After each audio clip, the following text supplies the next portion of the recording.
What's up everyone, how are you all? Today we are back with another blazing Naruto story. What if Kurenai blames Naruto Harem? If you enjoy then please like, share and do comments. It was October 10th and in a secluded part of the surrounding forest there was a mob beating a defenseless 7-year-old child. This child was Naruto Uzumaki, the pariah of the village hidden in leaves. The villagers had cornered Naruto after running after him for a good hour. Right now they were walking away from a bloody, bruised, and impaled Naruto. Naruto was up against a tree with kunai in his hands and feet pinning him to the tree. Naruto had his shirt ripped where a large deep gash coming from a corner of his chest to his hip was clearly visible. Naruto also had a kunai lodged within his stomach, blood profusely pouring out of the wound as he just stared blankly at the retreating forms of the villagers who had just injured him to such an extent. Why do they do this to me? What have I ever done them? They call me demon brat. They tell me to die, what for? What drives them to such a goal to have me killed? Naruto thought to himself while streams of tears cascaded down his face. Hey, just kill me. I'm sick of this torture, just kill me, go on, do it. Naruto screamed while fighting to stay conscious from the pain that wreaked havoc in his body. Demon, shut your mouth. We'll kill you when we want to. For now though you're going to stay there till somebody finds you. Oh yeah, good luck with the wolves, they might be drawn to your blood. The seeming leader of the mob spoke. Naruto started crying even harder and started to wail in agony and pain. Please, however, I heal so quickly, so don't work. I just want my life to be over, I can't stand this pain. Naruto thought to himself. Naruto felt something in his mind, something that seemed like it was hurting or sad. The feeling had a muffled feeling, almost like the true strength of whatever it was wasn't shining out to its potential. That is until he heard screaming in his mind. Naruto Uzumaki, if you ever wish for death or plead for somebody to grant you that wish, I will personally put you through the hardest training regime that you will ever go through. Now shut up and go talk to your sensei while I heal your wounds. The voice spoke in a commanding tone, leaving no room for argument.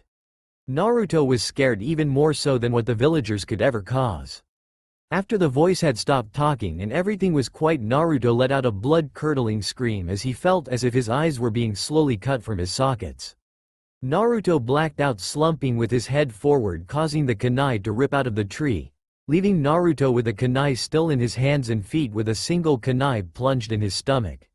In Naruto's mindscape, Naruto awoke in a strange place. The atmosphere of the room was warm and inviting while the room itself was made of brick, cold and hard. Naruto stood up, noticing none of the previous injured he had sustained from the villagers attacking him were on his body. Hello? Anybody there? Naruto asked to the room. Naruto wasn't expecting an answer as he figured he was dead and this was just a place Kami kept people like him, demons.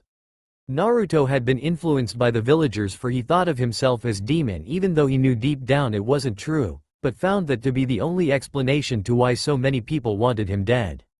So when Naruto did hear a response, it was frightening, even though the voice was like the atmosphere of the room was warm and inviting. Ah, Naruto, I finally get to meet you. The voice called out. My name is Rikudo, but you can call me Rikudo sensei. Rikudo finished warmly while revealing himself. Rikudo was around 6 feet 3 with white hair, purple glowing eyes, a lean muscular type body, and a warm inviting smile. Naruto was stunned. Rikudo sensei? Why would I call you that? Are you a demon just like me? Naruto asked, perplexed by this man he had never met. As soon as the man had heard demon escape Naruto's lips, his eyes took a cold and steel-like gaze. Naruto, you better shut your mouth or I will let Kyuubi assign your training regime. I better never hear you call yourself a demon again. Rikudo screamed out. Naruto gawked at his supposed sensei. Rikudo sensei, aren't I a demon? That's what everybody, or well, most people call me. Rikudo got even angrier and strode toward Naruto and grabbed Naruto by his shirt, effectively lifting him in the air. Naruto, what did I just say? Naruto was fear-stricken, but managed out an answer. Never call myself a demon again. That's right, your father would be ashamed to see his only son calling himself a demon, and I will not allow a son of one of the only friends I ever had to announce himself as a demon. Is that understood? Rikudo asked. Naruto had one question on his mind. You knew my father? Naruto asked his Rikudo. Rikudo smiled at this and set Naruto gently down into a sitting position, while Rikudo sat down as well. Yes, I did. What I tell you here must never be uttered to another person unless I give you go ahead. This information only your Gigi knows and his old teammates. Do you agree to that term? Rikudo asked. Naruto starred for a while, but eventually answered. Yes, Rikudo-sensei, I agree to the term. Please tell me who my father is and how you knew him. Naruto asked. Rikudo smiled at Naruto and nodded. Well, first let me explain who I am. My name is Rikudo as you know, but I am also known as the Sage of Six Paths. I was the strongest ninja so to say that this world has ever seen. I divided the 10-tailed Biju into 9 different Biju, so the world would be better off after I had died, but during a meditation session I could see hundreds of years into the future. I saw the Biju all being reconnected recreating the 10 tails, so I stored my powers into my blood. The reason being that when I met my descendant that I saw from my vision I could activate my power and give my descendant my Dujutsu, Kekkei Genkei, and my nature affinities. Oddly enough though you already have my nature affinities, though that is more than likely because of you being almost like a reincarnate of me. Reincarnate in the sense of you being a great sage like me and Kami seeing that you could possibly be even stronger than me decided to give you advantages in case I didn't give you my blessing. Rikudo told him while taking a breath then continuing. Yes, Kami knows why I did this. She gave me consent and the jutsu to entrap my power and myself in my bloodline so that I could teach my student as well as give him or her my power. Now let me get to the reason how I know and became a good friend of your father. You see, I interact with my descendants and I found that your father fit the description almost perfectly. Blonde unruly hair, blue eyes, an immense sense of potential, so I decided to speak with him. You see, I don't have to give a descendant, I speak to my power, it is my choice. So I spoke with your father and he was just like you, speechless as I told him everything. I noticed something though, your father almost fit the description. He didn't have the birthmark one saw on my prophecy child. You see, your whisker marks are like my horns. Rikudo told Naruto while pointing up at his horns. They are marks that show we have potential to be something greater than a normal person could be. I do not know why this is.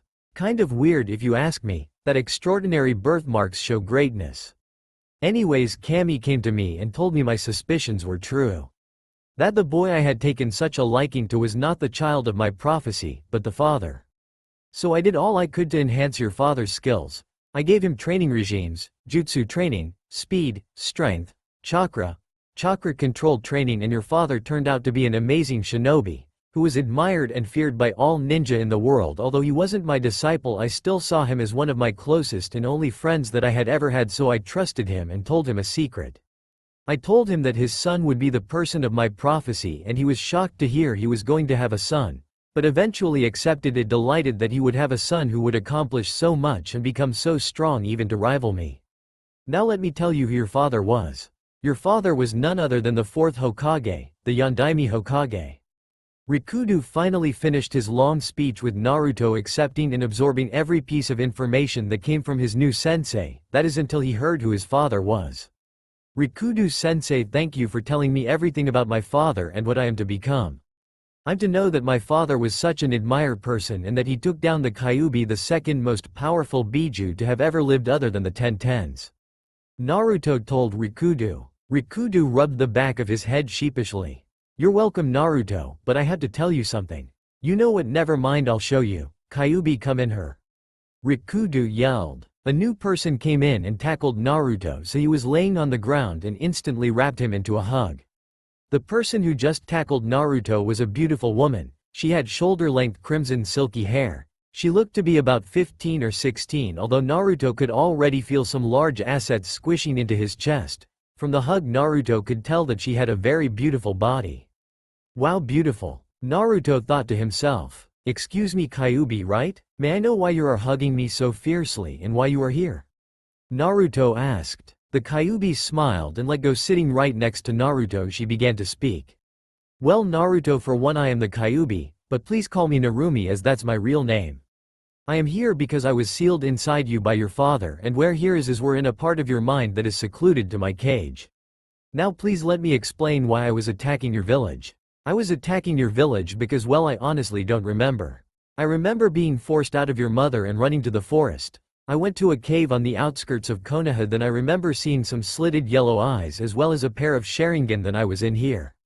Narumi told him sadly. As for the reason why I hugged is because I happy you didn't die, but if you ever and I mean ever wish for death again I will absolutely put you through the hardest workout you will ever encounter.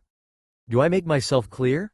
Narumi asked. Naruto was taken back from her protectiveness for him. Narumi, I understand, but why do you care so much and were you sealed inside my mother and why did you hug me? Naruto asked curiously. Narumi sadly smiled. Well Naruto-kun, I have grown to admire you, always striving forward, never letting people's words truly get you down. Your determination and self-confidence has made me admire you and I just don't wish to see somebody that I admire so much wish for death is all.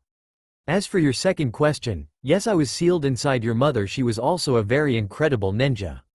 You see the Uzumaki females are able to control Biju for some odd reason relatively well, the best out of all clans to be honest. She was my last container and actually she and I were very good friends. She would always talk about how she was going to train and watch over you when she was pregnant with you, but when you were born the seal weakened so much that I was expelled out. I had no idea what was going on so I ran as fast as I could. I have no idea what happened to your mother, all I know is that I miss her terribly. As for your third question, I was just relieved that you are still alive. You took a lot of damage, but don't worry, you're in the care of your Gigi right now. I'm pretty sure that he took you to a hospital. On another note, I can't wait to see what happens when Rikudo infuses you with his power. Oh my Kami, it's going to be exciting. You will never have to worry about being hurt by a villager or a ninja again because Rikudo and I will train you until you are the most powerful shinobi this world has ever seen. Right Rikudo? Narumi asked Rikudo. Rikudo smiled sadly. Well actually Narumi, when I give Naruto my power I will only have enough power to be live in Naruto's mind for another year. But none of that matters as we will have you extremely powerful even if you will only be 8 when I have to go. I need to tell you Naruto of the finer details of what will happen. First off, you will gain my Dujutsu. Don't worry, Narumi here knows all about it and by the time I have to leave if you still have question Narumi can answer them. Anyways, with my Dujutsu once you usually gain the Rinnegan your eyes stay like that. However, I have tampered with my genetics a little and I have seemed to make it even more powerful along with you being able to shift from the Dujutsu to your blue eyes. The reason why I changed that aspect is so nobody will suspect you of having the most powerful and rare Dujutsu this world has ever seen. Be warned though, your eyes will feel like they were being slowly pulled out of the socket as you may have felt, because I started the procedure when you proceeded to pass out. For my Kekai Genkai I had two. They were called Wood Release and Storm Release. They are the most powerful and useful Kekai Genkai I have ever come across. You will inherit these Kekai Genkai. Now for your body and chakra. Your body will grow a couple of inches and gain much more definition. Creating a perfect limber and agile body for the taijutsu I and Narumi will teach you. Your chakra will grow exponentially, even more so than you have right now, and you have much more than most Jonin have. You will more than likely have as much chakra as 2 cages. Do not interrupt me yet. Rikudo told Naruto and Narumi, who were looking like they were about to interrupt his story. Rikudo continued, seeing that they both stopped their question. Now as for your chakra control, you will have chakra control the level of a cage. So I suggest as soon as you wake up that you mask your chakra to that of a genin. Now though Naruto, I see that a group of children below you in the academy when you are enrolled will be very powerful allies. So I suggest you flunk the last year of the academy. Now before you ask me why the hell would I ever flunk a exam on purpose, hear me out. I believe you should flunk for these reasons. If you gain power too quickly in the eyes of the Civilian Council, then they will send assassins after you or they will capture you and put you in a program raising you to be a mindless killing machine with no emotions. That is why I suggest you flunk your graduation exam, and also if you fail the first time it won't be raising any suspicion for excuse me for what I'm about to say. How the demon brat got so strong with nobody to love or teach him. I'm very sorry for what I just said, Naruto. Putting that aside, there are 2 people I saw in my vision. Prophecy that shall help you become a better shinobi as well as a better person. I'm not sure who they are, I don't even know their names, all I know is that one has lavender or pearl eyes, I'm not sure. The other has short spiky brown hair. When you meet a female that fits my description, do not get annoyed when you meet her. In my vision I sensed she was kind of, how to put this, arrogant or smug, or she thinks she's the end all be all. Do not think that you will be subjugated to a bunch of younger people. I did see allies in your age group, just none that will influence you as much as the two who are younger than you. Now then, you will be placed on the same team as one of them, not sure which, so it would be a wise decision to become friends with the people on your team, for if you two team up, I see that you both will carry each other to even a farther level than my prophecy foretold. Rikudo told Naruto. Yes, I'm going to be so strong. Most powerful shinobi in history. Watch out, Rikudo-sensei, I'm going for your title. Naruto yelled excitedly while Narumi and Rikudo smiled. Now that your outburst is over, you have about 10 minutes left until you wake up. But don't worry, Narumi, and I will keep a mental chat open with you, Naruto, for any questions. Also ask your Gigi to join the academy class now. Rikudo told Naruto with a smile. Wait, Rikudo-sensei, let me get this straight. You want me join the academy, then for my last year flunk the academy to get into the group of students that will be below me? Then you think that I should be friends with two people so I gain power? Is that right? You want me to basically use them, because if that is the case then I will not follow that advice. Sorry, I'm sorry into using people. Naruto told his sensei. Rikudo's sweat dropped. Yes, you need to join the academy and flunk your last year, and for how you put that last question. It does seem like I was suggesting for you to use them. No, that was not what I was getting to. I was simply suggesting you be friends with them since they will both force you to excel even quicker. A little side note though, since you have so much chakra you will not be able to use genjutsu, just saying. Now Naruto, wake up, your Gigi is worried sick. We will begin your training when you go to sleep tonight. Rikudo told Naruto as he expelled Naruto from his mind.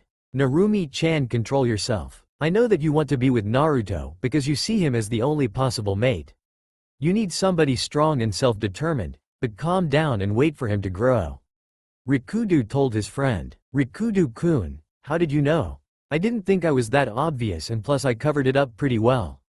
Narumi told Rikudo. Rikudo sighed. I have been friends with you since I divided the 10 tails and I saw those looks that you were giving Naruto. Listen, his training comes first. If you still feel the same way when he graduates, then I give you permission to tell him about it. If he confesses to you before that, then you have permission to accept his confession and you two can be a couple. I will teach Naruto everything I know about seals and he will know how to unseal you from him, for I know that you have liked him since before I made my presence known. Rikudo told him oldest friend. Narumi blushed and gasped at the information. Rikudo-kun, I do not just want to get out. If that's what you're thinking, then don't. Plus, how would you even get the idea of him liking a demon who ruined his life? Narumi asked Rikudo. Narumi-chan, Naruto was stealing glances at you just as much if not more than you stealing glances at him. Rikudo explained. Narumi got a slight sliver of hope and held onto it for dear life.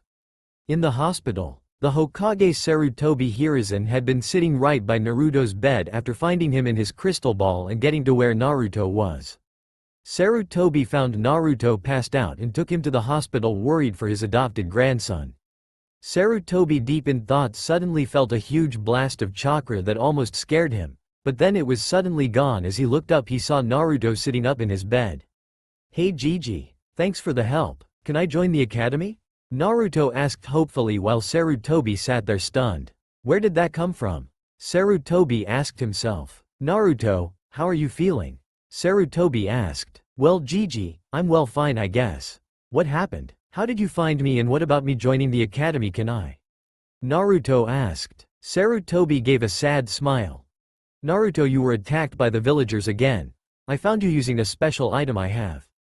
Naruto, why do you want to join the academy all of a sudden? Sarutobi asked Naruto curiously. Naruto gave a thoughtful look. Naruto, don't tell the Hokage the real reason. He wouldn't believe you. Just tell him that you wish to learn to protect yourself and to finally start your journey for the Hokage hat. Rikudo told Naruto. Naruto jumped a little when he heard the voice. Oh Rikudo-sensei, it's just you. Thanks for telling me what to say. I had no idea what to tell my Gigi. I feel kinda bad about lying to him though, but just to ask before I forget. Why do I have to join the academy with my age group? Why can't I just not join until next year so I'll be with the kids that I'll find my allies in? Naruto asked Rikudo in thought. Well, you see Naruto, you want to be underestimated. You will more than likely be the most powerful ninja this world has ever seen and even able to compete with Anbu in a year or 2 years. The more idiotic you act, the more you will be underestimated. Just make sure to flunk every test even if you know every answer. Also when you have kunai and shuriken throwing tests just hit 1 or 2 then you will be really looked upon as a weakling. I'm sorry you have to do this, but look at the bright side, by the time you become a genin you could probably be as strong as a Hokage and you'll only be 13 years old. Once you flunk the first year then you will be able to step up your game, but only to mid-ranked in the class. I don't want you drawing attention to yourself until you are strong enough to fight off any enemies that you might encounter. Rikudo explained to Naruto. Wow, gee, thanks Rikudo-sensei. I get to act like an idiot, and wait, you know what? I'll have a ridiculous crush on a girl that hates me. That could actually be fun, but who? I'll just wait until the time comes. Naruto told Rikudo enthusiastically, happy he might be able to have some fun while doing this. Rikudo chuckled at this. Naruto, that's a good idea, but you might want to stop talking to me. Your Gigi is getting worried with all the facial expressions you're making. Rikudo told Naruto with a laugh at the Hokage's asterisk, what the hell is he doing face. Oh sorry Gigi, I was spacing out. I want to join the academy to learn how to defend myself and to start my journey to becoming Hokage and taking that hat from you, old man. Naruto replied with a grin. Sarutobi gave a laugh and a smile. Well, in that case Naruto, I'll sign you up right away. You'll start tomorrow. The academy starts at 7 AM, so don't be late. I have a question though, why were you out of your apartment? I thought you always stayed in your apartment when it's your birthday. Sarutobi asked. Naruto gave a sheepish smile. Well Gigi, I kinda got hungry and I didn't have any food, so I went to Ichiraku's ramen stand, and after I had finished eating I was heading back to my apartment when a mob spotted me. I ran, but was caught. Then well, you know what happened next. Sarutobi gave a sad smile and a nod. I'm truly sorry Naruto, I should have been there for you. If it wasn't for that damn council I would have been. Sarutobi explained. Naruto gave a dismissive gesture. It's all good Gigi. As you can, I'm fine now, but can we leave? I hate hospitals. Naruto asked, hoping he could leave this wretched place. Sarutobi gave a nod and went over to Naruto's clean clothes and handed them to him. Here you go Naruto, Sarutobi said. Thanks Gigi. Naruto told Sarutobi as he got out of bed and put on his clothes. Sarutobi noticed the height immediately. Hey Naruto, you got a lot taller since the last time I saw you. It's about time you were such a shrimp. Sarutobi said jokingly. Naruto gave a smile and laughed. Yeah, I was glad that I finally grew. Now let's go Gigi, I hate this place. Naruto told Sarutobi. Naruto and Sarutobi both walked out of the room and headed towards the checkout area. Sarutobi started signing the release forms while Naruto looked around. He saw many people staring at him, but it wasn't hateful glares, it was a look that said what the hell happened to him. Naruto laughed and shook his head. Guess they don't know what to say about my new body, Naruto thought. Naruto and Sarutobi walked out of the hospital with Sarutobi heading to the Hokage Tower and Naruto heading towards his apartment. Bye Gigi. I'll see you later, Naruto yelled as he started to run home. Bye Naruto, Sarutobi yelled back. Naruto was running in the street, marveled at his new speed. Rikudo-sensei, what is this? Why am I so much faster? I feel stronger too, Naruto asked. Well Naruto, it has to do with my dujutsu. You see, my dujutsu is by far the most powerful when used correctly, and yours is even stronger than mine was. I'm not sure what exactly happened, but with my tampering I somehow added another level of the Rinnegan. I'm not sure what it does, all I know is that it's very powerful. Oh, by the way Naruto, all you have to do to activate your Rinnegan is to focus chakra into your eyes. Controlling chakra should come naturally to you since your chakra control is so high from my gift. You might not understand chakra, but since I bestowed my gifts upon you, you automatically have the knowledge on how to control it.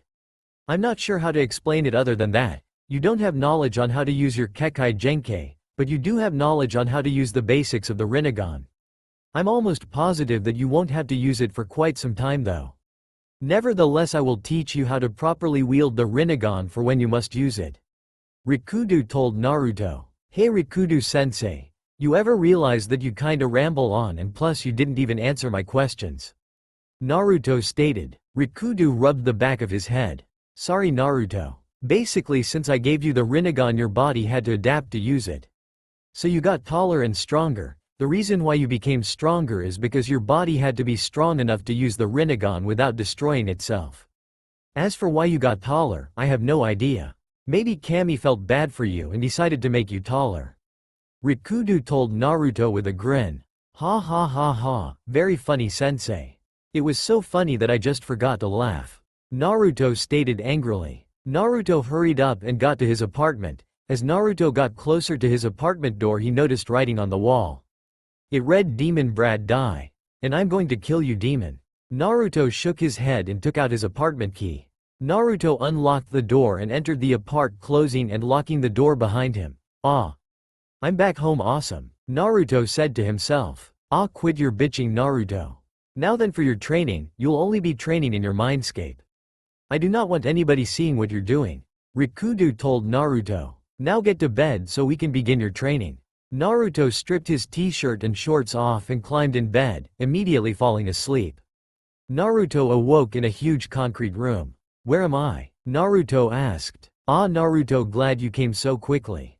Now we're starting your training. Now you are to do a 20-mile run with chakra weights, 2,000 push-ups, 1,600 pull-ups, 2,200 squat jumps, 3,000 squats, and finish off with a 30-mile run with chakra weights. That will be your training for the next 6 months. After that I will begin jutsu theory and teach you how to use wood release and storm release. Rikudo told Naruto. Naruto paled and felt ill. How the hell am I going to do that? Do you want me to die? Asked a scared Naruto. Oh, shut up, Naruto. You won't die. Your body isn't that out of shape since your body changed. I'm just trying to get you ready for the training Narumi has planned for you when I leave. Rikudo told Naruto. Now get your ass moving. Naruto immediately got to work. He started with his 20-mile run, then his push-ups, pull-ups, squat jumps, squats, and finishing off with his 30 miles run. 20 hours later, Naruto was covered in sweat, laying on the ground gasping for air. You son of a bitch. Naruto managed to yell out between breaths. How the hell is this even going to transfer over to my real body? This is only my mind. Naruto asked. Rikudo, who had been watching him work for a while, then went to bed, woke up just before Naruto finished, was smirking. Well, Naruto, I have a jutsu that Narumi will teach you later. The jutsu is incredibly complicated, so I'll just give it to you simply. The jutsu takes a copy of your current body in your mindscape and sends it to your brain. From there your brain thinks that you worked out and starts tearing the muscles, then starts to rebuild them like your body should. The process is way more complex than that. There's chain reactions and chakra is involved. But I gave it to you simply. It took me years to even understand it, and I don't have years to explain you one jutsu. Rikudo told Naruto. You won't be sore, by the way. Narumi will use her chakra to enhance the healing procedure. So you'll grow exponentially in strength and speed in one day from the rapid healing and no downtime. Fine, but shouldn't I be awake by now? I mean, I was working out for what, 19, 20, 21 hours? Naruto asked. Rikudo gave a sheepish smile and rubbed the back of his head. Well, Naruto, I got Narumi to use a jutsu called Demon Art. Mind Time Multiplier. I know, weird sounding jutsu, right? What the jutsu does is it speeds up your mind, tricking it into thinking that time is going by twice as fast. For every 1 hour outside, it's 2 hours in here. The downside to this jutsu is it makes your mind age twice as fast when the jutsu is active, which will be whenever you're in your mindscape training. Rikudo told Naruto. Wait, what's bad about that? Naruto asked. Well, since your mind will age quicker, you'll enter puberty faster and your hormones will rage at a younger age, but other than that I don't think there's anything bad about it. You'll be much wiser and level-headed at a young age, and since your mind is aging and not your body, you won't die even if your mind was at age 203 and your body was at age 18. You'll be able to think things out without emotions blocking your view, but your hormones will be a pain in the butt. So sorry for what it's worth. Rikudo told Naruto. Whatever, entering puberty a couple years sooner doesn't outweigh the fact that I'll be very wise and level-headed, as you said, for my age. Naruto told Rikudo. Okay, Naruto, you should wake up, it's your first day of class. Narumi and I will keep in touch. Rikudo told Naruto as he expelled him from the mindscape. Naruto awoke in his bed feeling stronger. Not sore or tired, but absolutely stronger. Come on, get up, you gotta go to school today. Even if you won't be graduating. God damn, sensei, an attractive demon sealed within. Ag, this is so unfair. Naruto yelled to nobody in particular. Shut up, Naruto. How many times do I have to tell you? Rikudo asked. Naruto ignored his sensei and started to put on his clothes. Sensei, these clothes are too small. I realize why everybody was staring at me. It looks like I was trying to wear an exterior skin. Naruto told his sensei. Rikudo gave a laugh. Okay Naruto, you go to store and buy whatever clothes you want. Tell them the Hokage told you that he would pay for it. They should believe you since you're like his grandson. Rikudo told Naruto. Naruto finished getting his clothes on, as Naruto walked out the door and saw a note posted to his door. Naruto ripped the note off of his door and began to read it. Naruto, you'll be in room 134. Just show up and give the teacher this note. You're only a week behind, so no worries. Good luck. Hokage Gigi. You are to allow Naruto into your classroom and teach him fairly. If you do not, I will personally come down there and demote you to Jonin while kicking your ass. Hokage. Naruto smiled and turned his head. Naruto could see multiple villagers heading towards his apartment. God damn it, can't I just go a day without getting chased? Naruto thought. Naruto quickly went back into his apartment, opened a window and jumped out. Fucking villagers. I'm so going to beat a couple of our asses this year. Naruto thought to himself as he ran to a store. Naruto, you will do such a thing. People will realize you are getting stronger and they will want to kill you. I highly doubt they could catch you now. Hell, I highly doubt even Anbu could catch you. Now with your increased speed and your ingenuity on how to get out of sticky situations, I would put my money on you any day. So don't sweat over it and you will not attack a villager. Rikudo told his disciple. Aghhh. You aren't any fun, you know that sensei? I will not attack any villagers though, as you command sensei. Naruto told his sensei, annoyed he couldn't just protect himself. Naruto entered a clothing and immediately noticed an orange jumpsuit that screamed, I'm a village idiot, please come kill me. Ha ha ha ha ha ha ha, I like your style Naruto. Go hurry up and get a couple pairs. Run back to your house full speed and then head to the academy. Naruto walked over to the clothes and smiled. Couple sizes too big, but I'll grow into them. Naruto walked over to the cash register where the man working the store finally got a good look at him. Hey demon brat, what the hell are you doing in my store? The man asked, angry to have the village pariah trudging around his shop. Naruto turned with a cold glare, making the man shiver. You listen to me, old man. I am not a demon, and if you don't let me buy these clothes I might just have to tell the Hokage. Hokage Gigi told me to bill whatever I buy to him, so how do you think he'll feel if his adopted grandson isn't allowed to buy some clothes? You think he'll shut down your shop and execute you for calling me a demon? I wonder? Naruto told the rude old man. The old man was pissed that he was outsmarted by a little kid, hell, the demon of the village to boot. Yes, sorry. Here, let me ring these up for you. The old man said as he grabbed the clothes harshly out of Naruto's hands and started to ring them up.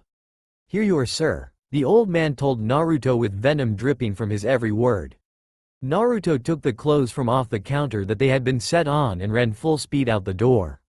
Naruto quickly made it home. Jumping through the window he had previously come on out, decided to get dressed in his new orange jumpsuit. Very becoming of the village idiot. Naruto thought with a smile. Yes, you look like 1,000 Ryo. Now hurry up and get moving, this is your first day. Rikudo told Naruto. Naruto quickly headed out the same window he had just came in through, heading towards the academy. Man, I still remember the first time I went to the academy with Gigi. That was a fun day, glad the old man had to run errands so I could go with him. Naruto thought with a smile. Naruto was amazed by how fast he got to the academy. Okay, let's see. Naruto thought as he fished the note out of one of the many pockets he had. Room 134. Naruto said to himself. Naruto walked around looking at all of the room until he stumbled across his classroom. Naruto entered the room to see the class had just started. Hello there, what can I help you with? The teacher asked. He was 5 feet 10, lean and muscular, he had white hair, long hair. Oh, I'm sorry for interrupting, I'm a new student here, the Hokage gave me a note. Naruto said as strode forward and handed the teacher the note. The teacher took the note and immediately scowled. The demon. I'll make sure to flunk him by the time graduation happens. The man thought. Okay Naruto Uzumaki, I'm going to be your sensei, my name is Mizuki. Would you like to introduce yourself to the class? Mizuki asked. Naruto inwardly laughed. Man, this guy definitely does not like me. I see it in his eyes, same look I get from the villagers. Naruto thought. Yeah sure Mizuki-sensei. Hi, I'm Naruto Uzumaki. I like ramen and training. I dislike many things, but I don't feel I should have to tell you. My dream is also none of your business as I will be ridiculed for it. Naruto told the class as he walked to the back and took a seat. A kid with a dog on top of his head got angry. What was that? All he told us was his name. The kid screamed out. Yeah, I agree. A pink-haired girl screeched out. Even if he is the demon, we should know more about him so we can counter whatever he's thinking. The pink-haired girl thought. Naruto raised an eyebrow. Hey Pinky, isn't your name Sakura Haruno? Naruto asked. The now-known Sakura raised an eyebrow. Yeah, I am. What's it to you? Sakura asked. Oh, nothing. I just remember saving a girl I became friends with. Her name was Sakura. We were great friends until one day she stopped talking to me. I saw a bunch of bullies a couple years ago picking on her and decided to help. The odd thing is when I saved her from getting beat up from 3 boys, she ran away telling me that I was a demon and I should go die. You wouldn't know anybody like that, would you? Naruto asked, angry that he now recognized his old friend. Sakura just shriveled up in her seat. Oh okay, I see you're my ex-friend and girl I saved. Okay, well, nice to see you again, but why aren't you calling me a demon? Come on, say it. Call me a demon. Naruto yelled at her. Mizuki and the class who had been watching the incident all had a look of confusion on their face.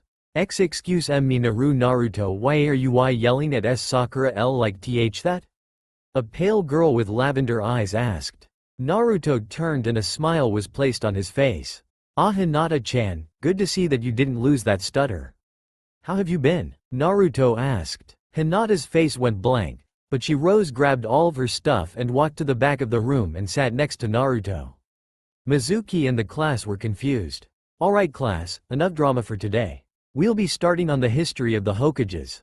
Mizuki told the class. Naruto immediately ignored him, hearing a voice in his head. Naruto, do not listen. I will give you my own history lesson in a blink of an eye. Rikudo told Naruto. Naruto was about to ask what he was talking about until a flood of information came in. What the hell was that? Naruto thought to himself. Oh, well, you see, with how long I have been trapped in my own blood, I have picked up a lot of knowledge when I was bored and would listen in. I hope you don't mind, I only get to do that 3 times just as warning. Rikudo told Naruto. Wait, so you're telling me that you just used one of those 3 times to give me a history lesson?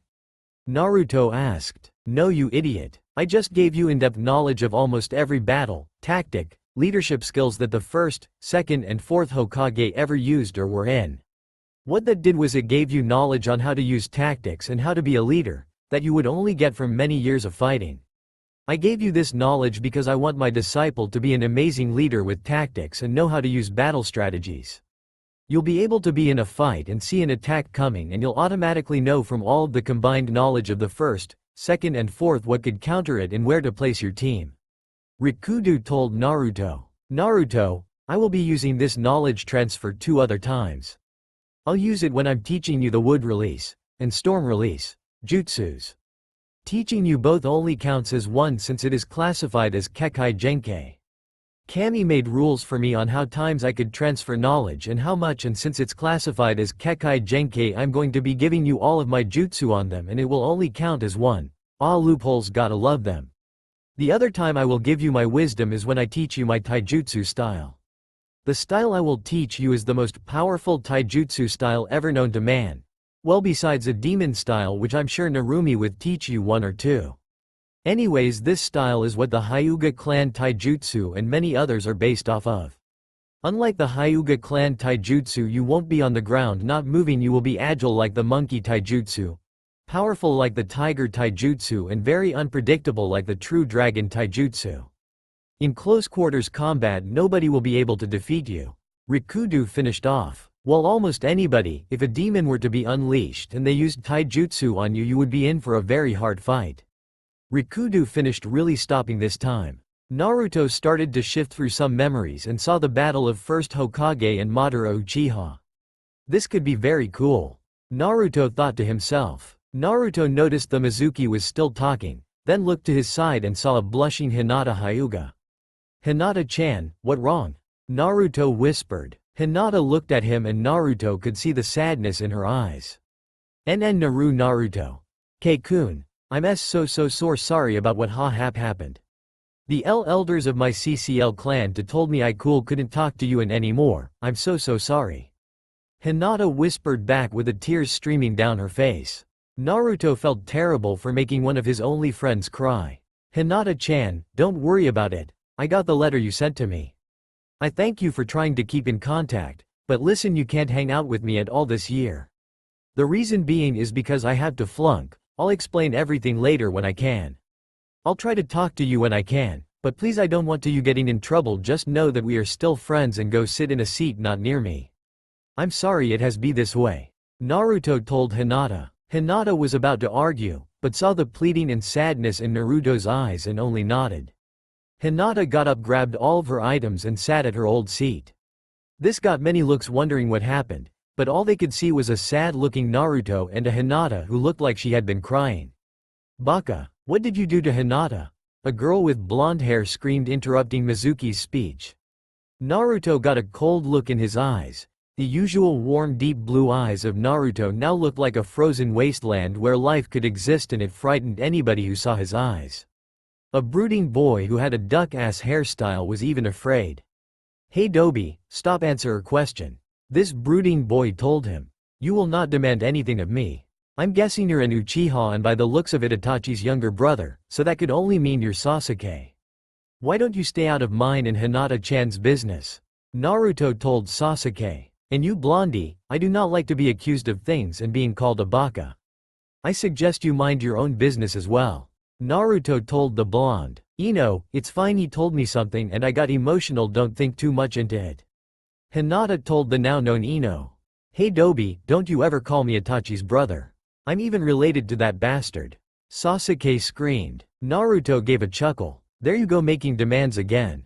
I will do as I wish when I wish, you have no control over me, Uchiha. I do not care what clan you are a part of or what dujutsu your clan might possess. You are just a brooding, arrogant, self-righteous emo asshole, so don't think you have any control over me. Naruto as he placed his head back on the desk. Sasuke, Sakura, and Ino were beyond angry. How dare he insult my clan? How dare he insult Sasuke-kun? Were their thoughts. They all were about to speak up when Mizuki did. That's enough. I do not want any more interruptions today. Mizuki told them. Ha ha ha ha ha. If that kid weren't a demon I could actually like him. Put the Uchiha right in his place. Mizuki thought. Mizuki began his history lesson again as Naruto fell asleep, thinking this is going to be a very hard next 5 years. Naruto stood in at 4 feet 8 and was very muscular with lean, strong muscle going from head to toe. Naruto stood in front of a smoldering crater, exhausted. Good Naruto, good Naruto. Rikudo and Narumi both told Naruto. Naruto turned and bowed. Thank you Rikudo-sensei, Narumi-sensei. Naruto told them. Naruto, it seems that you have really gotten the storm release, and wood release, jutsus down.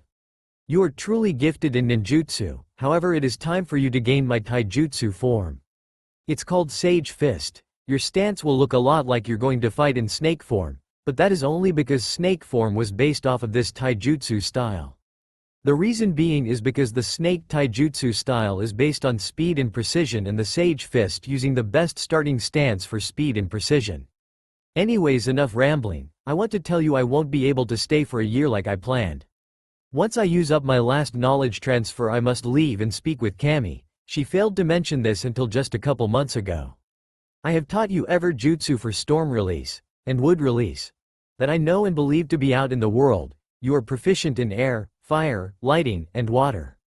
You must learn earth and master it. I believe in you. If you keep training with Narumi and using the cage bunshin we taught you, you'll be completely fine. For this last transfer I'll give you all of my knowledge on it, not just some like I did with storm and wood. I won't be here to help you learn it, and Narumi doesn't really know this style beyond the basics. The transfer will hurt, it will be as if your mind exploding, but you must not pass out, for if you do the transfer will stop there. Rikudo told Naruto. Naruto and Narumi looked shocked. But Rikudo-sensei, I'll miss you, isn't there any way for us to still speak? Naruto asked as he went up and hugged the sensei who has been like a father to him. Narumi was right behind Naruto, hugging her friend who had also been like a father to her. "Tucson, please do something to contact me once in a while," Narumi asked. Rikudo gave a small smile. "I will now, Naruto. When I start this transfer I will automatically leave your mindscape. Get comfortable because this transfer will take about 10 minutes. Rikudo told him. Narumi took Naruto by the hand and sat down, getting Naruto to sit down also. Narumi laid Naruto back and placed his head in her lap. Rikudo smiled at this. "Behave, Narumi, you know what I told you, not until graduation or until he confesses," Rikudo told Narumi with a smile. Narumi blushed, but smiled. Naruto just had a content look on his face. Rikudo sat down in a mediation pose and started shifting through his memories. After a couple minutes Rikudo had gathered every single piece of data that could give Naruto the knowledge to use the advanced and basic form of Sage first. Rikudo started the transfer and vanished. Naruto opened his eyes and let out a scream. Narumi held Naruto down in her lap and started playing with his hair. "It's okay, Naruto-kun, just fight through it. Don't give up, come on, you can do it." Narumi cheered Naruto. Naruto just laid there, his body twisting his body in agony. There was no amount of words that could get through to Naruto, so Narumi just had to sit there and let Naruto fight it out himself. After 10 minutes Naruto's body finally stopped twitching and Naruto's screams had finally stopped. Naruto opened his eyes and a smile graced his lips. "That crazy bastard," Naruto said to nobody in particular. Narumi, who had a tear falling down her face, wiped it away, happy to see Naruto fine and unhurt. "Naruto-kun, what was that?" Narumi asked. "That crazy bastard, Rikudo-sensei, gave me every piece of knowledge he ever had on taijutsu.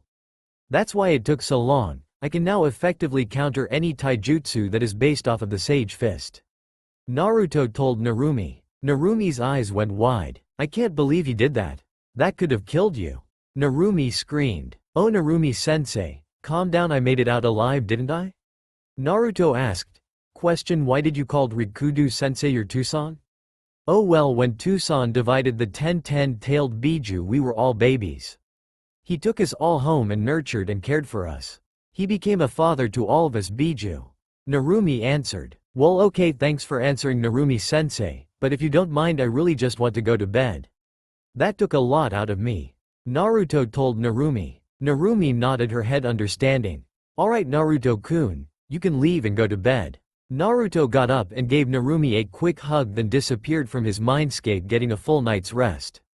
"Damn you, Tucson. I swear if Naruto-kun is taken by graduation day I will personally ask Kami to hit you for me," Narumi declared. Time skip 5 years. Naruto's age, 12. Naruto's mental age, 16.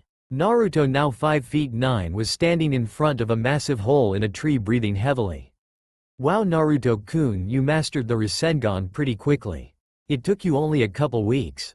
Now we can train some more things," Narumi told Naruto with an evil glint in her eye, but acting seductive as well. Naruto shuddered. "First things first, Narumi-sensei. You are an absolute slave driver. You already made me master air, fire, and water along with the final touches of wood and storm. So no more training today, I have graduation today anyways. Also don't tease me, you know that I have the hormones of a 16 or 17-year-old," Naruto told Narumi. Narumi pouted, but waved him off. "Fine, Naruto-kun, you're no fun though," Narumi told Naruto as he left. Naruto woke up dreading today. "Okay, just gotta finish today and then tomorrow will be all good. Next year I can actually do sort well," Naruto told himself. Naruto quickly got out of bed and grabbed a towel. Naruto walked into his bathroom and started to strip. He turned on the hot water and stared in the mirror. "I can't believe I was lucky enough to be the disciple of the greatest shinobi this world has ever seen," Naruto said in disbelief as he entered the shower. Naruto took a quick 3 minutes long shower, shampooing his hair, rinsing it, then stepping out of the shower to dry off. Naruto exited the bathroom with just a towel on and began to get dressed. 4 minutes later Naruto was out the door running towards the academy. "I wonder what Iruka-sensei is going to say when I fail. He has only got her this year, but he's been like an older brother to me," Naruto thought with a grimace. Naruto quickly found himself in the academy heading towards his room. Upon entering the room he saw a black-haired woman with red eyes and Mizuki standing there looking as if in a heated argument. Naruto took a quick glance at Mizuki, who had just grabbed the woman by the neck and looked as if about to punch her. Mizuki let his punch fly, aiming it at her nose, hoping to break it, but only to be left in shock when a hand out of nowhere came and grabbed his punch in an iron-like grip. You know, Mizuki-sensei, it's never polite to hit a woman. Naruto told Mizuki while staring him directly in the eyes. Brat, this has nothing to do with you. Now let go of my hand or I'll be forced to hurt you. Mizuki answered right back with anger flaring through his words. Naruto just increased the grip on his hand, making Mizuki wince, while grabbing Mizuki's hand that was around the woman's neck, choking her. Naruto twisted Mizuki's fist, forcing him to let go of the woman's neck, giving Naruto complete control of Mizuki's second hand. Before Mizuki knew what happened, he was shoved against the blackboard with both arms hoisted behind his back. Now Mizuki-sensei, I will repeat this again, it is not polite to hit women. Especially such a beautiful woman as the one you were about to hit. Naruto told Mizuki while looking back to see the woman blushing from his compliment. No, then Mizuki-teme, tell me why I shouldn't tell the Hokage of what I saw and you trying to hurt a fellow leaf nin? Naruto asked. Excuse me, how did you know I was a leaf nin?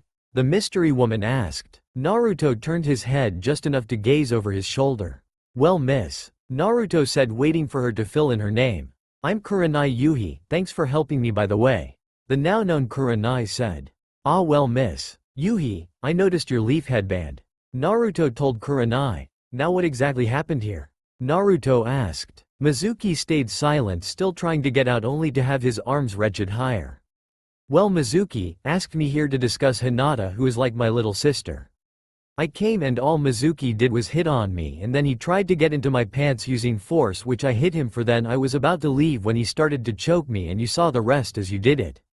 Kurenai explained. Really, Mizuki, is that what happened, you piece of shit? You tried to rape another ninja.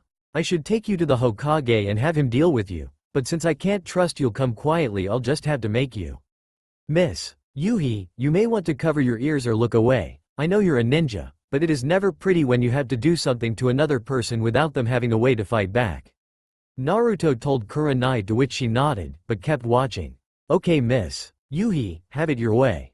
Naruto told her. Oh come on Naruto, don't do this, I'll come along peacefully. Mizuki pleaded with Naruto. No you won't, you piece of shit. You'll just try to escape as soon as we leave. Naruto told Mizuki, wrenching his arms higher than humanly possible, dislocating both shoulder and breaking an arm. Ah, you fucking demon, I'll kill you for this. Mizuki screamed out in pain. Naruto's response was to turn Mizuki around and punch his directly in the face, knocking him unconscious. Miss Yuhi, would you mind taking this piece of trash to the Hokage? I'm sorry, I would normally, but I have class, you see. Naruto asked Kurenai. Kurenai gave a nod. Excuse me, but what is your name? I gave you mine but never got one in return. Kurenai asked. Naruto looked like he had just been punched in the face. Oh, I'm very sorry, where are my manners? My name is Naruto Uzumaki, or you might know me by my names that I have been dubbed with. Demon brat, spawn of the Kyuubi. Naruto said sadly. Kurenai gave a sad smile and went up and kissed his cheek. Well Naruto, thank you for helping me. I'll take Mizuki here to the Hokage right away. Kurenai told Naruto while going over to Mizuki using Sunshine to get to the Hokage tower as fast as she could. Naruto just smiled and walked up to his usual seat. Iruka ran in 2 minutes later. Naruto, is everything alright? Where's Mizuki? Iruka asked. Naruto just gave a wave and a smile. Oh, Mizuki-teme? He's more than likely at interrogations right now for assaulting another leaf ninja. I don't know anything other than that. Naruto lied through his teeth. Iruka gave a look of disbelief, but his look was settled when a group of students all entered. Hey look, it's the Baka. Sakura and Ino yelled out. Naruto just laughed. Ha ha ha ha ha, wow, that was funny. I hope you can come up with something you don't use every day. Now then, if that's all you've got to say, then please keep your mouth shut. Naruto asked with a smile on his face. Sakura got pissed and walked up to Naruto and took a swing, but was shocked when Naruto intercepted her swing like it was nothing, which sent her off balance and she fell onto the ground. Naruto just looked at the ground, then looked forward like nothing happened. Sakura got up off the floor and took another swing, aiming at the back of Naruto's head, smirking because it was his blind spot. Naruto ducked his head at the last second and grabbed her hand as she became unbalanced again because she threw all of her power and weight into the punch. Naruto flipped her over his back and she landed with her back on the desk Naruto was sitting at. Listen Sakura, I'm sorry I had to do that, truly I am. But I'm sick and tired of you using me as your punching bag. You don't even know me, but yet you treat me like I'm a disease that you might catch. Naruto told her as he released his on her arm, but got up and grabbed her hand, lifted her up, causing her to crash into his chest. Sakura looked up meekly to see a sad-looking Naruto. Again Sakura, I am really sorry, but I only pretended to like you so I could get some attention even if it was hate-filled. I'm sorry that it came to me actually having to hurt you. Naruto said as he separated himself from her and sat back down in his seat. Sakura looked at him for a second and went to go sit down. Ino and the rest of her group just stared at Naruto with disbelief in their eyes. Iruka, who had been watching, smiled at his adopted younger brother. Glad he finally stood up for himself. Iruka thought. 15 minutes later. Alright class, today is graduation. There is a written exam, a kunai shuriken accuracy exam, a taijutsu spar, and finally a ninjutsu exam. Iruka began handing out all of the tests, to which Naruto just put his head down and went to sleep. You have 1 hour until I collect these tests. Iruka shouted so everybody could hear. 1 hour later. Alright everybody, pencils down, head outside and wait for me to come out to begin the accuracy exam. Iruka told them. Everybody headed out of the classroom quickly besides Sakura and Naruto. Sakura kept thinking about what Naruto said about how she didn't even know him, but treated him like he was a disease. While Naruto was just like this every day.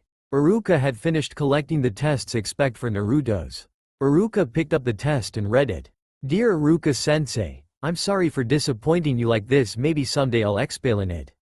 Just know that next year you won't believe who I am. Iruka was sad, confused, and angry. Why doesn't he try? Iruka thought to himself. While Iruka was collecting all of the tests, Naruto had picked a tree and fallen asleep on it. 20 minutes later. Naruto Uzumaki, you're up, Iruka yelled. Naruto awoke immediately from all of the training simulations he had to do in his mindscape because of Narumi. I pass. Naruto shouted back. All of the students started to whisper about why he would just give up. While Sasuke smirked. Ah, the Dobi doesn't want to try because he might embarrass himself? Sasuke asked. Naruto got up and walked over to Iruka and grabbed 10 kunai and 10 shuriken. Without looking he launched them all at the tree. All 20 projectiles hit. The kunai formed a perfect X while the shuriken formed a circle. No Sasuke teme, I just don't feel like doing this. Naruto informed Sasuke. Sasuke was fuming. Iruka was dumbfounded, as was the rest of the class besides Hinata. Hinata had been told some of what Naruto had done. But not all. She had been told Naruto had trained by a very powerful ninja and was only doing the academy as a way to get along with his age group, which she didn't understand because all he did was sleep in the class. Okay Naruto, perfect score. Iruka called out happily. Naruto shook his head. No Iruka-sensei, I was supposed to hit the dummy, not a tree. I failed. Now let's move on to taijutsu. Naruto told Iruka. Iruka just didn't understand why Naruto didn't want a perfect score, but allowed him to fail. Alright class, you'll have 5-minute taijutsu spars and the one who performs the best or who knocks the other opponent unconscious wins the taijutsu spar. Hey Dobi, you and me. Now, Sasuke demanded. Naruto just shook his head again. Wow Sasuke teme, you're still demanding things from me. Fine, I'll fight you, Naruto told Sasuke. Sasuke smirked as they made their way to the ring. Iruka didn't do anything because he too wanted to see what his little brother could do. Once I beat you I would have defeated every guy in our class. Sasuke said arrogantly. Well, how about this Sasuke-chan? You hit me twice, I'll admit you're better than me. Deal? Naruto asked. Fine, deal, but if hit you twice you have to admit that you're just loser. Sasuke said. Naruto just nodded and waited for the match to begin. Iruka walked to the middle of the ring and shot his hand down. Begin, Iruka yelled. Sasuke shot off as fast as he could, knowing he would hit the Dobi with minimal effort, but was surprised to see Naruto just stood there looking bored. That pissed Sasuke off even more. Sasuke threw a barrage of punches and kicked in which Naruto just dodged and ducked them all with no effort required at all. 4 minutes and 50 seconds had passed of Sasuke attacking and Naruto easily deflecting or dodging everything. Sasuke was beyond mad. How is this Dobi doing this? Sasuke thought. Might as well let him hit me once. Naruto thought to himself. As Sasuke was going in for a punch to the chest, Naruto moved his body so Sasuke would hit his arm, which Sasuke did and smirked until he saw Naruto still standing looking bored as ever. Stop! Winner Sasuke Uchiha! Iruka yelled out, amazed yet disappointed at his little brother. What the hell was the Dobi? You just let me hit you. I want a rematch. Sasuke screamed out. Listen to me, I didn't want to win and I don't want to fight you again. Now you officially beat me. Congratulations, Naruto told Sasuke as he walked over to the tree he had been sleeping under earlier. Sasuke rushed Naruto wanting another fight. Sasuke grabbed the back of Naruto's jacket, jerked, causing the jacket to rip off of Naruto, revealing Naruto wearing a skin-tight black muscle shirt. Well, Uchiha, you got my jacket. Take it as a souvenir, Naruto told Sasuke calmly. All the girls who could see Naruto blushed madly. Some were making catcalls and whistling while others had some blood running down their noses. Wow, who knew Naruto had such a body? A random girl screamed out. Naruto just continued to calmly walk over to his tree. Naruto sat down and fell back asleep. 30 minutes later, class, head back inside, Iruka yelled out. Naruto woke up and headed back inside to find a couple girl already where he usually sat. Hello ladies? Naruto told the girls with a confused look. The girls all just gave him a smile with hearts in their eyes. Great, a fan club. You, Kami, what did I do to deserve this? Naruto thought to himself. Naruto was about to sit down at his usual seat until Sasuke came up behind him and grabbed him by the back of the shirt. Pulling with all of his might, Sasuke managed to rip Naruto's shirt off. All the girls in the room had nosebleeds, some blew them back against a wall while other were just little dribbles with perverted grins. Sasuke, I'm not into you like that, please go sit down, Naruto asked. This got laughs from a lot of the guys in the room while Sasuke's loyal fangirls all sneered at Naruto. Naruto walked over to his seat, seeing all of the girls near him with perverted looks and blood running down their nose. Naruto shrugged and put his head down on the desk and went back to sleep. 40 minutes later, Naruto Uzumaki. Iruka screamed out right by Naruto's head. Naruto looked up casually. What do you want, Iruka-sensei? I have allowed you to sleep long enough. I purposely waited until the end to call you. Now get up and come take the ninjutsu test, Iruka told Naruto. Iruka-sensei, I pass, Naruto said casually. What did you just say? Iruka screamed out. I pass, Naruto replied calmly. Iruka was just about to hit Naruto upside the head for being so stupid until he realized Naruto was out of his seat. Sorry Iruka-sensei, I gotta go, Naruto apologized while casually walking out of the classroom with catcalls and whistles still chasing after him.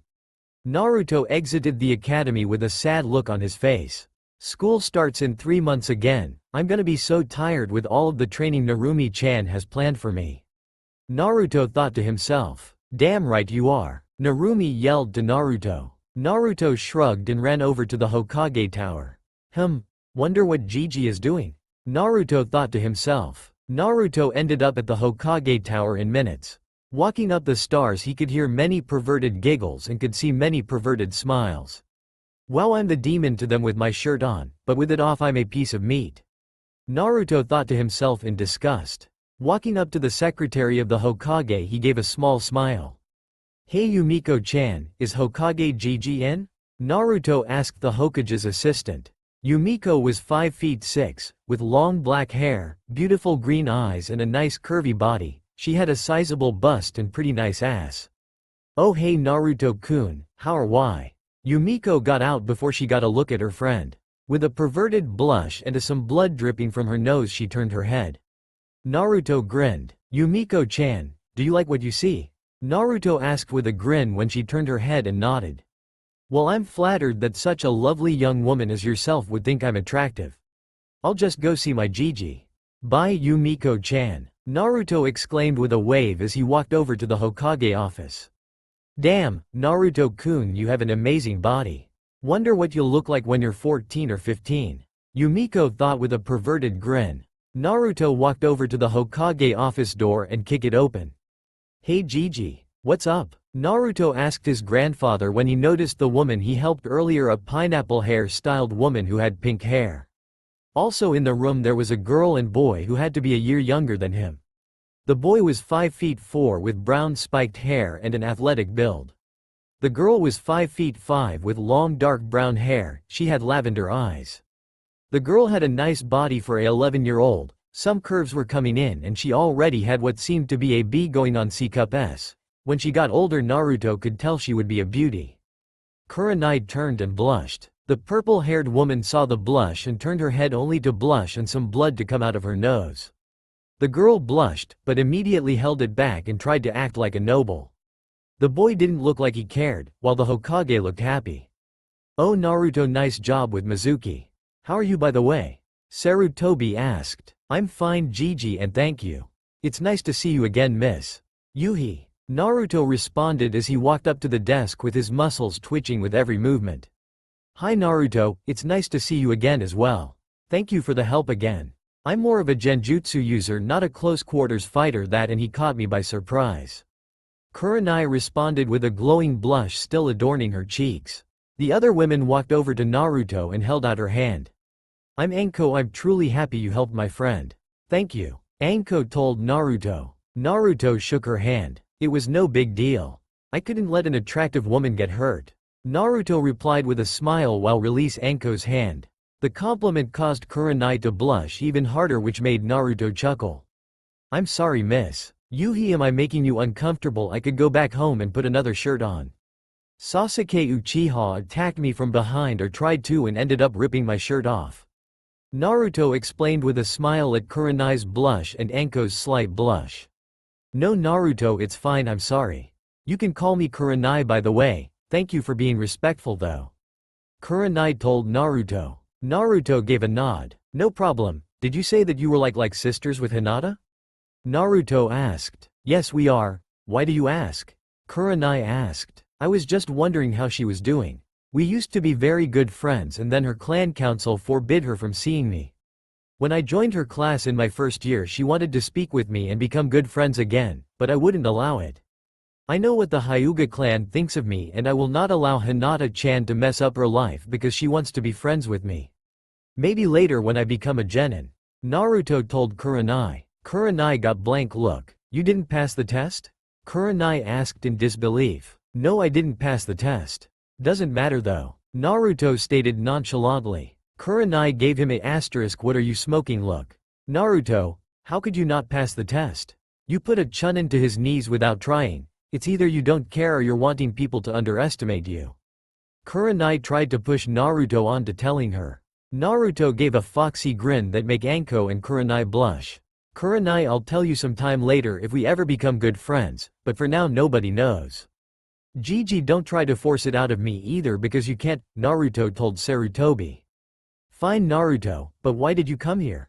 Sarutobi asked. "Well, I came to talk to my Gigi." "Why, is something the matter?" Naruto asked. "Yes there is. You interrupted my conversation with my Gigi," the younger boy yelled. Naruto gave a smile. "Ah, you must be Konohamaru. You are very loud and obnoxious by the look of you. I think we'll get along just fine," Naruto stated with a smile. "Ha, coming from the village idiot," the girl told Naruto. "And don't ever speak ill of the Hyuga clan," the girl finished off. Naruto took a thoughtful pose. He smiled and disappeared only to reappear behind the girl. Well, now if I'm the village idiot, does that mean you like village idiots?" "I saw that blush," Naruto whispered in her ear, sending chills up her spine. Naruto casually walked over to the Hokage's desk and gave a sheepish smile while everybody around him had their mouths on the floor. "What did I do?" Naruto asked. "Naruto, what the hell? How did you move so fast?" Sarutobi asked. "It's a secret," Naruto replied mysteriously. Everybody eventually took their mouths off the ground while the girl was still blushing from what Naruto had done. "Listen, I didn't mean to speak ill of the Hyuga clan. I just stated I know their opinion on me and it is unjust. The only two members I can think of the Hyuga clan who ever spoke to me with kindness is Hiashi Hyuga and Hinata Hyuga. May I know your name so I can properly address you?" Naruto asked. "My name is Hanabi Hyuga." Hanabi told Naruto. Ah, so you are the younger sister of Hinata. She and I still speak whenever I feel we won't get in trouble. Hinata speaks highly of you, I can see why. You're strong, loyal, and if I can read eyes I see determination burning within them. Not to mention you're cute, Naruto said with a smile. Hanabi blushed, but quickly got it under control. Stay away from my sister. I do not want her to be affected by the loser of her class. Somebody who couldn't even pass the academy. Hanabi told Naruto with disdain. Naruto gave a smile. Well, how about this? If I can beat you in everything next year, then you have to tolerate me. Does that sound fair? Naruto asked. Yes, it sounds fair, but I highly doubt the dead last could ever amount to me. Hanabi proclaimed with arrogance. Ah, you are just the Uchiha. Maybe when we have graduation next year I'll make the same deal with him I did with him, but for now I'm going to leave. It was nice to meet you, Konohamaru. I believe you will be a very strong ninja. Anko, very nice to meet you as well. Hanabi, I wish we could have met under different circumstances, but it was bound to happen. Kurenai, I wish to see you again soon. I hope you don't mind. Gigi, I'm going to be gone for 3 months. I'm going to head out to training ground 44, just until the academy starts up again. Naruto told his Gigi. It was nice to meet you too, Naruto. Konohamaru told Naruto with a smile. Naruto, if you ever would like to talk or get something to eat, just ask. Kurenai told Naruto with a smile and a soft blush. Kurenai, are you asking me on a date? Naruto asked. Kurenai blushed even harder. No, I was just thinking since you saved me I might as well help you out in some way. Kurenai answered. Naruto adorned his foxy smile. Kurenai, it would be nice to talk to something that doesn't think bad of me for no reason. I'll take your offer up for a talk sometime. Naruto told Kurenai, to which she nodded. Hey Gaki, why would you want to go to training ground 44? I just don't see why an academy student would want to go there. Anko asked. Well Anko, it's a secret. Naruto replied mysteriously. Naruto, I'm looking forward to beating you into the ground when the academy starts. Hanabi told Naruto with a smug smirk. This must be the girl that Rikudo sensei warned me about. She has lavender eyes and she acts pretty arrogant. Stupid smug smirk, I should rip that off of your face. Naruto though with anger as he hates arrogance. I have a feeling that I will make the bet with you, as I did with the Uchiha. This time though I'll actually fight back. Naruto told Hanabi. Naruto, I don't want you to go to training ground 44, what if you get hurt? Sarutobi asked. Gigi, trust me when I saw this. Nothing in that forest can hurt me. Naruto told Sarutobi. Naruto, if you go I want Anko to visit you every 2 weeks. Sarutobi told Naruto. If that is alright with Anko here I will be more than happy to oblige. It will be nice to have somebody to talk to every once in a while. Naruto told his Gigi. Y'all, I'll go visit the Gaki every 2 weeks. Maybe I could teach him a thing or two. Anko told the room seductively. Naruto smiled. Anko, if you try anything UAL on me, I might just have to show you something nobody has ever seen, and no, it will not be a part of my anatomy. Naruto replied. Everybody got confused looks on their faces. It's a secret. Naruto told everybody. Again, it was nice meeting you all. I hope we meet again soon. Naruto called back as he walked out of the room, giving all the females a good look at his ass.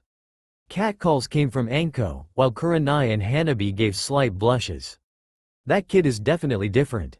Anko said aloud, to which everybody agreed. Council room day after Naruto entered the forest. Hiruzen Sarutobi sat in his seat in the middle of the room waiting patiently to be told why a meeting had been summoned. After 5 minutes everybody had been seated and the conversations had stopped. It was Danzo who spoke, breaking the silence and telling Sarutobi why the meeting had been called. Hokage-sama, we have all heard that the boy named Naruto Uzumaki attacked a leaf chunin and dislocated both shoulders and broke an arm. He should be punished. The punishment for attacking a fellow leaf nin is usually death. So why have you not put him to death yet? Danzo asked curiously. Sarutobi gave a laugh, enraging some of the members of the council. Hokage-sama, that demon should be killed. He attacked a fellow leaf nin, give him death. A civilian council member shouted out by the name of Aki. Many nodding their heads in agreement. Sarutobi stopped laughing abruptly. So this is the thanks Naruto gets. People want him put to death because he saved a woman from rape. You are all ridiculous. I can't believe you honestly believe he is the Kyuubi. You want to know something? He stopped Mizuki, a chunin of the leaf, from raping a fellow leaf nin. He did out of the kindness of his heart to try and help another person, and all you see if the Kyuubi. Do you have not shame? Most of you have put out bounties to thugs to kill and torture Naruto, and you have the audacity to call him the demon. If I could just get all of you to Inoichi, I would get Inoichi to mind walk you, and anybody who ever hurt Naruto I would kill you with my bare hands. Sarutobi screamed, ranted after hearing a kill request for his adopted grandson. The council room was quiet as they though over all that was said. Many looked down in shame after hearing they wanted the blonde dead after he saved a woman from rape. Others looked on with indifference, still thinking he was the Kyuubi. Hokage-sama, how do you know that what he said was true? If you don't mind, I would like the woman he saved to come to this room and plead on Naruto's behalf. Danzo told Sarutobi. Naruto leaked out killing intent, causing many of the civilian council members to faint from the pressure. Fine, you fucking want here. I'll go get here. Don't blame me if she kills anybody who insults Naruto. She has grown fond of him ever since he saved her. Sarutobi told the room as he shunshined away. Why do I have the bad feeling this is going to bite me in the ass? Danzo said aloud. Many of the clan heads looked at him as if he was stupid. Maybe because you insulted the Hokage's adopted grandson and he finally snapped? Hiyashi Hyuga told Danzo. Sarutobi shunshined back into the council room with a woman standing right next to him, and she didn't look happy. Danzo's face fell into shock. Oh shit, was all Danzo managed to utter out. Sarutobi looked around the council room, smiling at the faces of shock. Well, it seems a lot of you know Kurenai-san. Kurenai, Danzo here would like to speak on Naruto's behalf. Sarutobi told Kurenai as he stepped back, feeling sorry for anybody who might insult Naruto with her here. Kurenai was a new Jonin promoted only a couple weeks ago, but quickly built up a reputation for being a very angry person to anybody that talked bad about somebody she was friends with. Kurenai was known for casting genjutsu on people who insulted her friends or mainly friend, as she really only had Anko until Naruto showed up. Many of the people who insulted Anko found themselves in the insane asylum after having a genjutsu put on them that put them right in the middle of their worst fear. Danzo gulped as Kurenai strode forward, standing in the middle of the room looking very angry. Well, why was I called her? I was in the middle of meeting my new genin team. Kurenai asked the reason for her summons. Danzo looked around, seeing if anybody else wished to tell Kurenai for the reason she was called upon. Seeing none, he mentally shouted, "You fucking cowards!" Regaining his composure, Danzo began to speak. Well, Kurenai-san, it is about Naruto Uzumaki. Danzo told Kurenai. Kurenai instantly relaxed and her eyes seemed to soften as they held warmth instead of ice when she had Naruto's name. What the hell is that about? Danzo mentally asked himself after witnessing Kurenai visibly softened after hearing Naruto's name. What about Naruto? Is he alright? Kurenai asked, worried her new friend was hurt. Yes, he is alright, all is fine. We were just wondering if you could tell what happened when Naruto supposedly saved you for being raped. He assaulted a fellow leaf nin and we are trying to find his proper punishment. It would usually be death, but we don't have all the facts. Danzo told Kurenai. Kurenai's eyes went cold again. What do you want to know? Kurenai asked. Well, we have it reported that the boy attacked the Chunin without provocation and that you were engaging in activities with him willingly, Danzo explained. First off, Mizuki invited me to the academy to talk with me about my adopted little sister's progress. When I got there, he tried to get me to have with him. I said no and he tried to force me. I got him to leave me alone, and as I was about to leave he grabbed me by the neck and was about to punch me in the face when Naruto arrived. Naruto intercepted the punch and incapacitated Mizuki. Naruto was nothing but kind to me. Kurenai told the council members. A council member scoffed. Ha ha ha ha, the demon, that's funny, didn't know he could be nice. Probably saved you so he could rape you after. Kurenai turned on the man and started hand signs. Kurenai art. Shinigami's presence. Kurenai shouted. The man abruptly started to scream. Kurenai stood there laughing at the man's misfortune. That should teach you to never accuse Naruto again. He has never anything wrong from what I hear, but he always gets glares of hate whenever he is on the street. It's not like it's hard to notice. Everybody glares at him. Hell, even some of the Jonin I know talk badly about Naruto. I'm sick of a poor guy who has never done anything wrong being glared at so hatefully. Hell, I didn't even know Naruto, but he still saved me from Mizuki. He even had the consideration to give me the option to look away when he dislocated Mizuki's shoulders. Kurenai stated looked angrily at everybody in the council room. Why don't you shut the hell up? He's the fucking Kyuubi, you dumb bitch. That's why everybody hates him, he has the fucking Kyuubi sealed in HIM. So that makes him the Kyuubi. A civilian council member screamed angry that this woman was sticking up for the demon. Kurenai stood there shocked at what she heard. Before she could respond, Sarutobi was over to the man's seat with a kunai at his throat. Anbu! Sarutobi screamed. 4 Anbu appeared. Yes, Hokage-sama, they said in unison. You are to take this piece of trash and tell Ibiki that they revealed Naruto's secret. Ibiki with no just what to do. Sarutobi told the Anbu with a sadistic grin on his face. The grin caused the Anbu to shiver and feel bad for the man, while the man had literally shit himself. One of the Anbu cringed up his nose. Ah, guys, I think this shit himself. One of the Anbu stated. Everybody in the room started to smell the horrific smell and started to gag. The Anbu quickly shunshined him to the INT department. Sarutobi walked back to where he was standing while muttering just loud enough for everybody to hear. Damn lucky bastard, if he had any family I would arrest and execute them too. Kurenai had a shocked look. Hokage-sama, is that true? Kurenai asked in disbelief. Sarutobi gave a sad smile. Does Naruto know he is the container of the Kyuubi? Kurenai asked. No, Kurenai-san, he does not, and you are to tell him. That secret is a double S ranked village secret, and anybody who is caught telling people it will be put through torture than death. Now come on, Kurenai, I think you answered enough questions. Sarutobi looked back and saw the unconscious man. Would you mind releasing that genjutsu? Sarutobi asked. After he passed out I did. Kurenai replied. This meeting is adjourned. Naruto's sentence none, for he saved a fellow leaf nin from rape. Sarutobi told the council room as he walked out with Kurenai walking right behind him going over what she had just been told. Hokage-sama, where's the seal? Kurenai whispered curiously. Sarutobi gave her a securitizing gaze trying to decide whether to tell her or not. Well, since you seem to care so much for Naruto, I suppose I could tell you. It is on his stomach. You didn't notice it at first because he must channel chakra through his body for it to appear. Sarutobi whispered back. With that they both left each other's graces. Sarutobi going back to his office and Kurenai going back to the team she left, but now had a certain blonde on her mind. With Naruto. For Kami's sake. First I have to wait to find a proper shelter until this morning. Then I got attacked by a goddamn 20-foot-long centipede and now I can't stop sneezing. Naruto yelled out in annoyance as he finished setting up a cave near a river with plenty of cover to be his home for the next 3 months.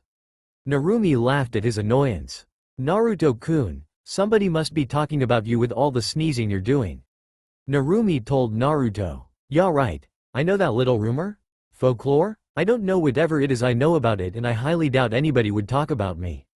Naruto replied sadly. Listen, Narumi-sensei, for the next 3 months I'm going to be working on my speed, strength, and finally I'm going to create a couple jutsus for my Kekai Genkai.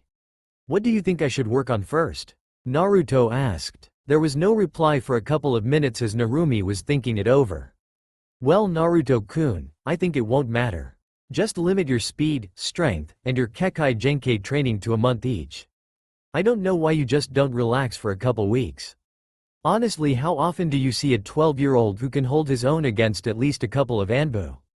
Narumi asked. Naruto gave a chuckle. You make a good point, Narumi-sensei, but I wish to continue to get stronger. How else am I going to protect you and Kurenai-chan? Naruto asked. Oh, so the woman you saved earlier is now Chan? Wow, Naruto-kun, I thought I was the only woman you needed. Narumi told Naruto with a playful tease. Naruto sputtered and blushed. Narumi-chan, stop teasing me. You know about my hormones and I was just saying Chan because I felt like we became friends. Naruto answered back. Now shish, I'm tired and want to go to sleep. I'll talk to you when I get up.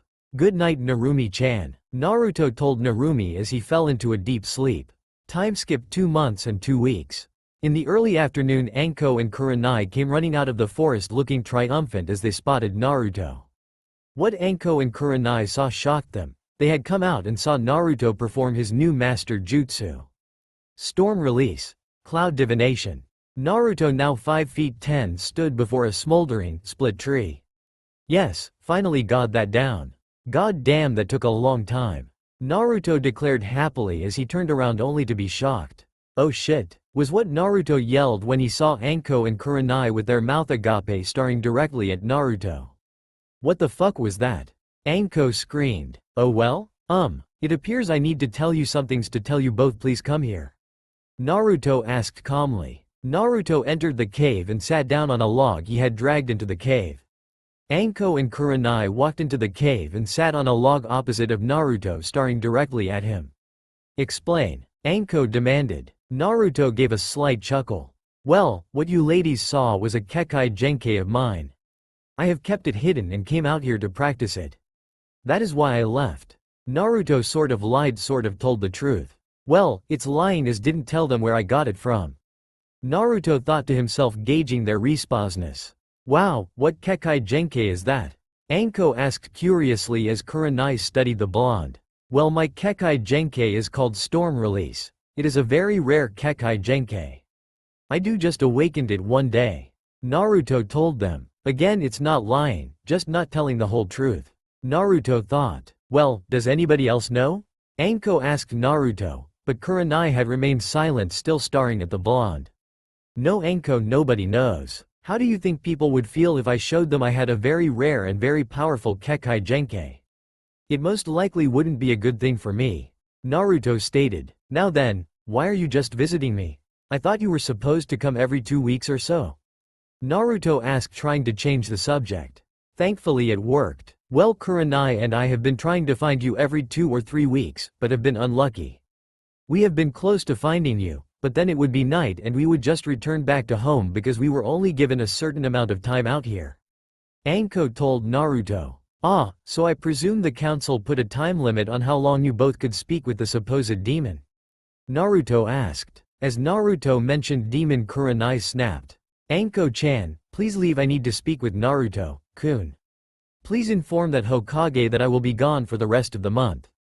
Kurenai told Anko. Anko looked at Kurenai like she was crazy until she saw the pleading and desperation in one of her only good friend's eyes. Anko gave a small nod and left, leaving no trace she had ever been there. Naruto was nervous. Kurenai, why did you tell Anko to leave? Naruto asked nervously. Kurenai smiled. Naruto-kun, please take off your seat, I would like to see something. Kurenai asked softly, with some soft tears rolling out of her beautiful red eyes. Kurenai, why are you crying? Naruto asked, sad to see one of his only friends crying. Kurenai wiped her eyes and gave a sad smile. I'm sorry, Naruto-kun. I was just thinking about something somebody told me. Now please take off your shirt. Kurenai asked just as softly as the first time. Naruto didn't argue as he figured it was for the best. Kurenai slightly blushed at seeing Naruto with his shirt off again. Such a hot body. Bad Kurenai, he's only 12, maybe 13, bad. Kurenai scolded herself. Naruto smiled as he saw her blush. Kurenai, what did you want to see? Naruto asked nervously. Kurenai gave a soft smile which quickly turned into a frown as she noticed what she failed to notice the first time she saw him without his shirt. He has so many scars, ranging from things that seemed to plunge into him deeply and others that traveled as a few inches. Kurenai thought to herself. Kurenai was going to ask how he got all of the scars until she looked down at Naruto's stomach. Naruto-kun, can you channel some chakra please?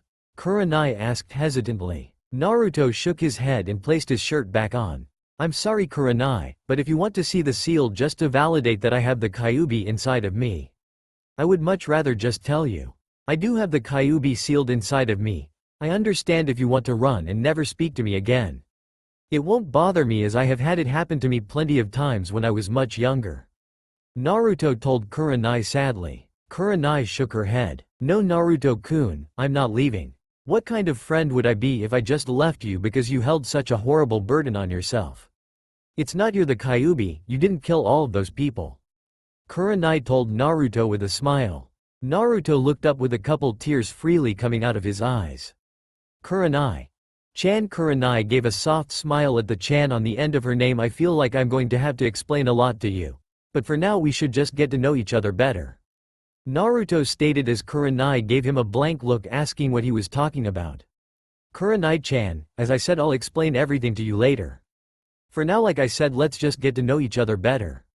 Naruto told Kurenai. Kurenai nodded. Well, I'm Kurenai Yuhi. I grew up here in Konoha with my mom and dad. I hate East people who think males are better than females. I'm a new Jonin just promoted a couple of weeks ago. I specialize in genjutsu and I have a nickname, I'm the Ice Queen. Kurenai told Naruto with disdain. Naruto shook his head. How could such a beautiful woman such as yourself be an Ice Queen? They're just jealous they aren't dating you. I feel envious of the guy who is lucky enough to be with you. Naruto said with a smile, hoping to lighten the mood. Kurenai blushed at his compliment. Get control of yourself. You're blushing like a schoolgirl. Kurenai screamed to herself. Well, the truth is, I'm called the Ice Queen because I refuse so many dates and I don't have a boyfriend. I have never really had a guy friend or even boyfriend for that matter that I could talk to. Kurenai explained. What? You have never had a boyfriend? Somebody with your looks and your personality? They either must be crazy or you must be looking for that special guy. Naruto stated with wisdom beyond his 12-year-old life. Very mature, very handsome, nice body, honest, sweet, caring, damn it Kurenai. Bad, stop thinking of Naruto-kun like that. Kurenai scolded herself once again. Kurenai, while blushing wildly, responded. Thank you for your compliments and I guess you're right, I am looking for the right guy. I just don't want to get heartbroken. Kurenai said softly. Naruto got up and walked over to where was sitting and sat right next to her. Kurenai-chan, nobody will ever hurt you. I will make sure of that because if you do date a guy anytime soon I get to meet in him and I get to approve him. Naruto said with a smile. Kurenai looked over at Naruto and smiled back with a nod. Alright Naruto-kun, it's a deal, Kurenai replied. Now tell me about yourself. Kurenai asked. Well, I'm Naruto Uzumaki. I failed the genin exam, I like ramen. I have very few friends and no family members alive that I know of, but everything isn't so bad. I have a very beautiful woman as a friend named Kurenai. What more could I ask for more? Naruto told Kurenai with a foxy grin causing her to blush an even darker shade. Well, thank you Naruto-kun, but what about your childhood? Kurenai asked curiously. Naruto's eyes took a cold look, all the warmth from his eyes left and that saddened Kurenai. I'm sorry Kurenai-chan, but I don't really want to talk about my childhood just yet. Maybe later, Naruto said as his eyes returned to normal.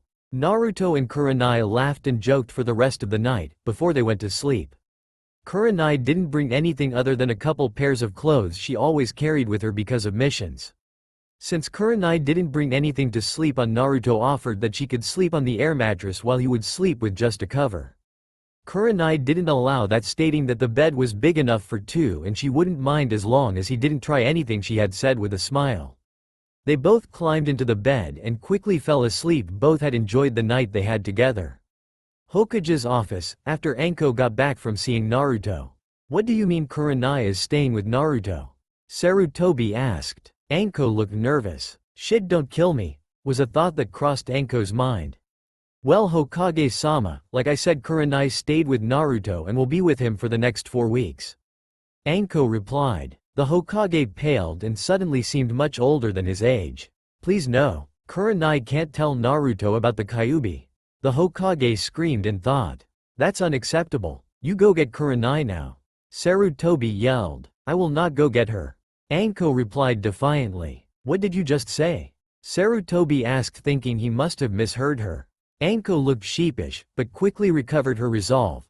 Hokage-sama, we both know what that boy has gone through. Kurenai will be good for Naruto, if anything they will develop a close friend relationship. Tell me that won't be good for Naruto? He has a hard enough time bonding with people, Kurenai will help him. Just give her 4 weeks, I'll even take up genin team. Anko stated with a grimace at the end. The Hokage was taken aback. It's true, Naruto doesn't seem to have a lot of social skills. He also seems to be holding in a lot of secrets and hurt. Maybe Kurenai will help, Sarutobi thought to himself. Very well Anko, I will allow Kurenai to stay with Naruto for 3 to 4 weeks depending on when Naruto gets back. You Anko will begin immediately as the replacement sensei for Kurenai. You will train them seriously and be on time, or I will have Kurenai retrieved and you will be doing D-rank missions for 4 months. Understood? Sarutobi asked with a gaze that said, don't cross me. I'll make your life living hell. Anko shivered. D-ranks, fucking hate them. Anko screamed and thought, yes Lord Hokage. Anko spoke and left. Oh Anko, be at training ground 8. There you will meet your team. Sarutobi said with a laugh. Those genin are in for a very rough 4 weeks. Sarutobi thought as he watched Anko walk out of the Hokage's office. Present time, morning after Kurenai and Naruto fell asleep. Naruto awoke, but kept his eyes closed. After one of the most fun nights he ever had, Naruto had an amazing night's sleep. So warm. Naruto thought as he tried to stretch his arms. Why can't I move my arms? Naruto asked himself and thought. Opening his eyes he saw a head of hair, beautiful black hair that smelled oddly like a flower pasture. Full of wonderful smells that just screamed beauty. Oh no, it's Kurenai-chan. She's going to think I'm a perv. Naruto thought, worried of Kurenai's reaction if she woke up to them in this position. Naruto was pressed up right against Kurenai, their bodies meeting and seemingly melting into each other. Naruto tried to move his arms again only to realize his bottom arms was underneath Kurenai, while his other arm was wrapped around Kurenai's waist with Kurenai gripping his arm. Shit, what am I going to do? Naruto thought to himself. Just as Naruto was about to try another tactic, he felt Kurenai release his arm wrapped around her waist. Naruto, slowly pulling his arm back, felt Kurenai try to snuggle closer into his body, only exciting his already excited member. Damn, Morning Wood, Narumi-chan, you and Rikudo sensei screwed up my body so much. I'm 12 physically going on 17 mentally. Naruto screamed and thought with frustration. Naruto tried to get his other arm out from under Kurenai only for him to hear a yawn. Naruto paled. Kurenai, not moving from spot, started to speak. Naruto-kun, what are you doing? Kurenai asked. I'm sorry Kurenai-chan, I awoke to this position. I've been trying to get out of it, but you just let go out of my arm. Naruto stated nervously. Please, don't think I'm a pervert. Even more, don't beat me into a pulp. Naruto though worriedly. Oh, it's okay. Naruto, what am I feeling poking me in my butt? Kurenai asked with a smirk, but was still facing away from Naruto so he couldn't see it. Must be a very healthy boy. For something that big. No bad Kurenai. No dirty thoughts of Naruto-kun, Kurenai scolded herself and thought. Naruto sputtered and somehow managed to wrench his arm under Kurenai free. Naruto was up faster than Kurenai could blink. I'm sorry Kurenai-chan, Naruto stated while blushing something fierce. No Naruto-kun, it's okay. I know that guys have a morning situation. Kurenai told Naruto as she got up and turned to look at Naruto. Naruto-kun, what you woke up to is nothing to worry about. Our bodies were probably just cold and wanted warm. It's fine, I do not think badly of you. Kurenai spoke, smiling, seeing Naruto looked less worried after what she said. Well then Kurenai-chan, I'll be going to the stream to grab us a couple fish. Naruto told Kurenai as he headed for the river by the cave. This left Kurenai to her thoughts. I need to get Naruto-kun to open up to me more, but how? Kurenai asked herself. 15 minutes later, Naruto walked back into the cave with 5 fish all strung through with ninja wire. Naruto had his shirt off and was still wet from swimming in the river grabbing fish then throwing them up into the air, only for a clone to throw a kunai and pin it against a tree. As Naruto entered the cave with the already cleaned and scaled fish, Kurenai turned her head to see Naruto with his shirt off. Naruto was glistening from the small fire Kurenai had made in the time Naruto was gone. Kami, so Kami-like. Kurenai screamed to herself while blushing, only to frown as she a massive faded scar right where his heart is. Naruto-kun, how did you get that scar? The one right where your heart is? Kurenai asked. Naruto continued to walk to the fire and placed them on spits. Once he was finished he turned to see Kurenai right before him. Kurenai slowly reached her hand to touch the scar only for Naruto to loosely grab her wrist. Kurenai looked up to see the sad eyes of Naruto. Please, Naruto-kun, Kurenai whispered looking back down at the scar. Naruto slowly let go of her hand, letting his hand drop to his side. Kurenai continued her hand to his chest and traced his scar. Kurenai, taking her eyes off the scar, looked up to Naruto, continuing tracing the scar. What happened, Naruto-kun? Kurenai asked sadly. Naruto looked away with a single tear streaking down his face. It was when I had become friends with this girl when I was 4 years old. Her name was Amy. We had become best friends. We did everything together, played, ate, slept next to each other. I even remember once we pulled a prank on the Hokage. Naruto told Kurenai with a small smile while another tear cascaded down his face. After a couple months of being the best of friends, her father found out that she was hanging out with the demon of the village. Being enraged by the fact his little girl had been even in contact with the demon. Finding us alone at the playground one day, he stormed up and took Amy by her hand and threw away from me. Amy hit a tree and passed out. He came after me. I fought him the best I could, but he was a dropped-out genin and I stood no chance.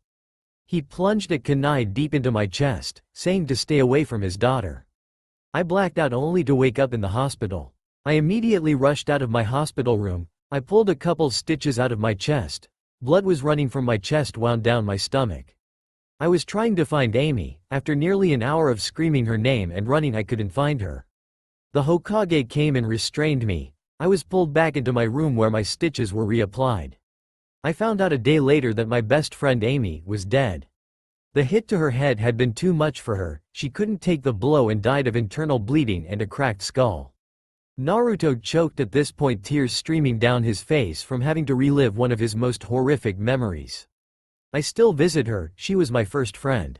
My only friend. We had plans of being ninja together. It was all my fault.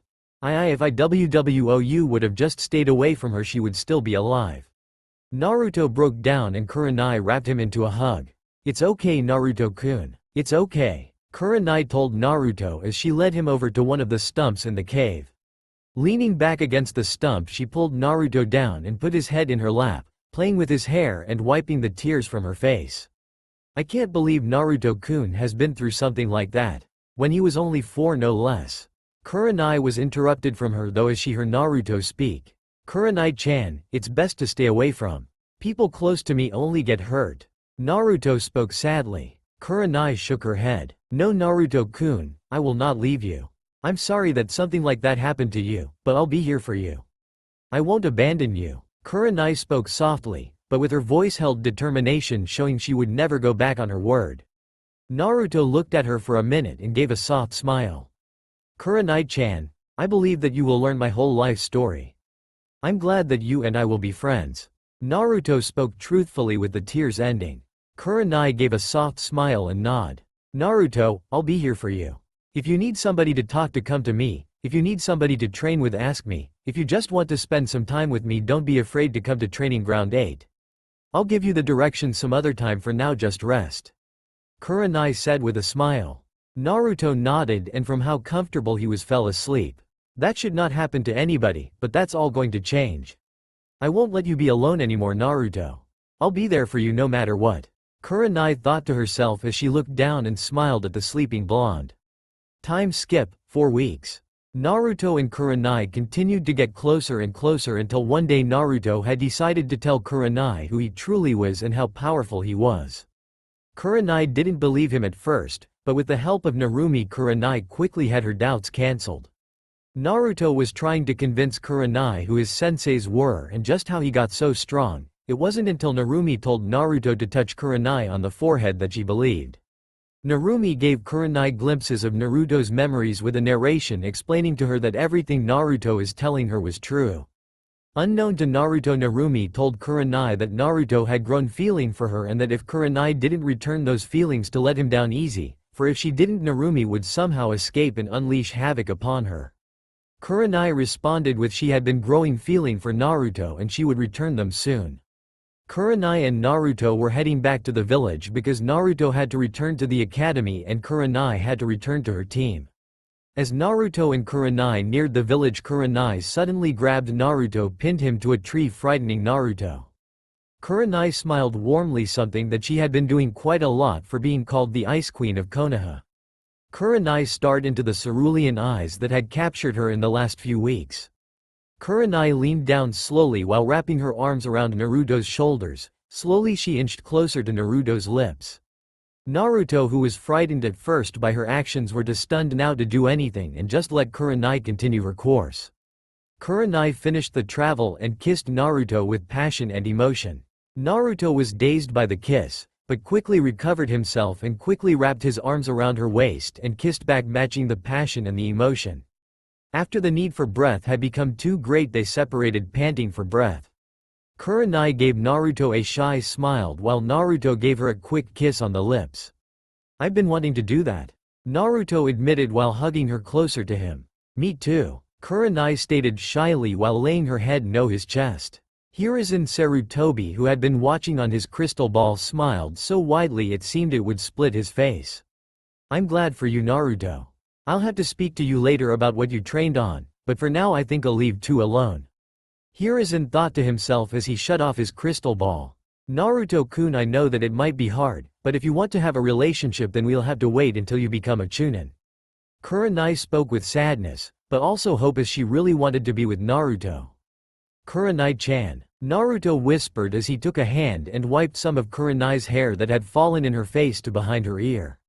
"I would love to be your boyfriend," Naruto stated with a smile.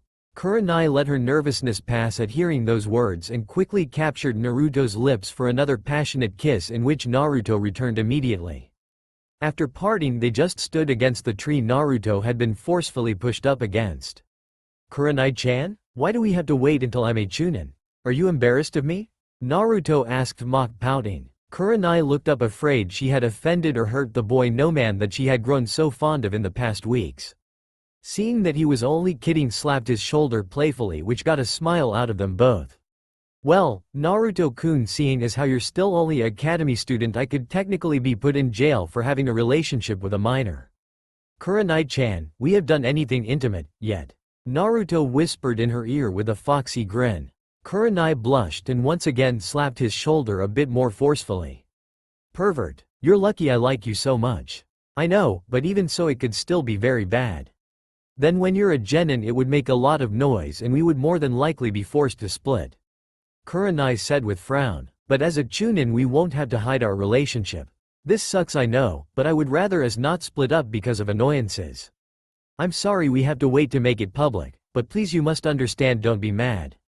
Kurenai spoke softly while looking at the ground. Naruto smiled and lifted her head. "First off, Kurenai-chan, don't ever think I'm mad at you.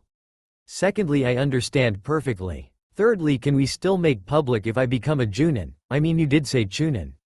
Just have to be clear," Naruto asked with a smile.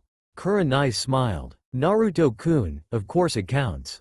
Kurenai replied with a quick kiss. "Good, but we really need to get going, Kurenai-chan. I need to head to the academy and your team was informed of your return," Naruto stated. Kurenai nodded and reluctantly let go of Naruto, releasing her pin on him.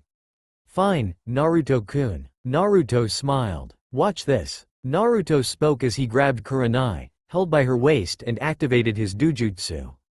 They were gone and standing in the Hokage office. Kurenai was shocked. Kurenai spluttered, while the Hokage looked up from his paper and saw Naruto with his hands around Kurenai's waist. With a smile and a shocked face spoke. "So, Naruto-kun, you and Kurenai?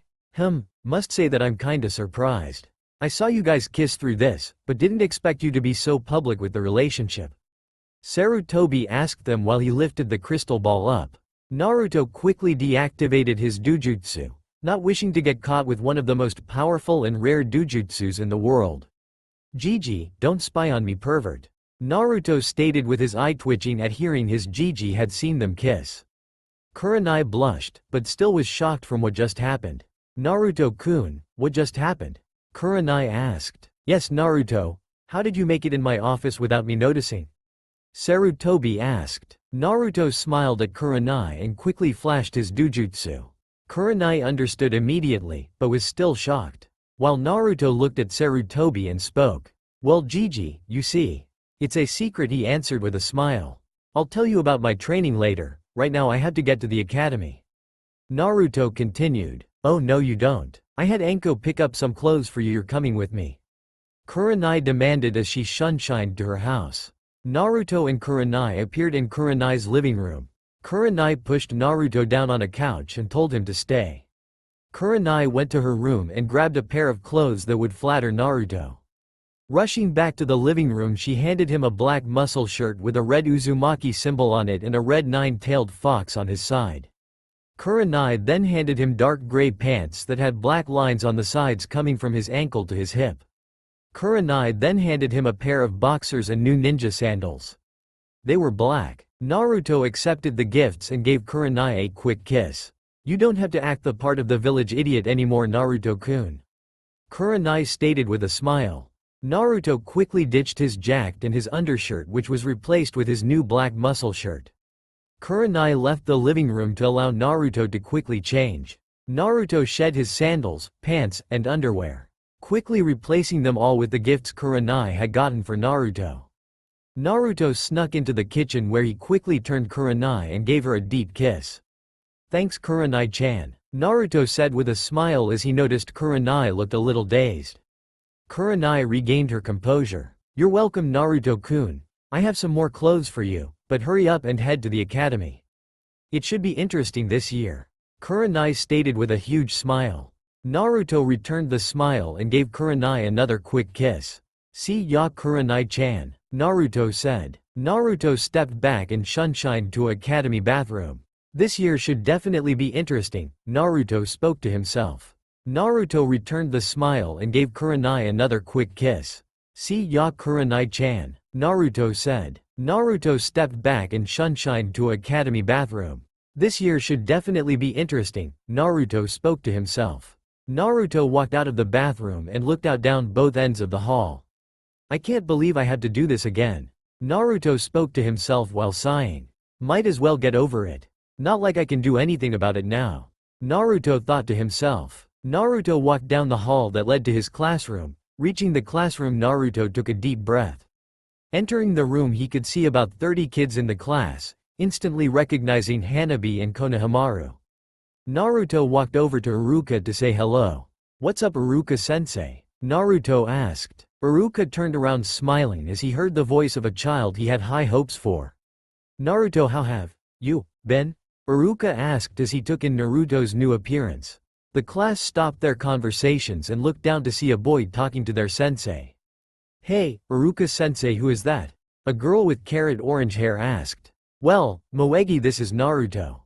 He'll be with us this year," Iruka replied. "Ha ha ha, that's that kid who couldn't even pass the exams." A random boy laughed out. The class erupted into laughter besides Konohamaru, Hanabi, and Iruka. Naruto remained stoically quiet, waiting for the class to stop laughing. The kids, seeing no reaction, stopped, wondering what was up with this kid. Naruto slowly walked to the very back of the room, where he proceeded to sit down at a desk located near no one and fell asleep.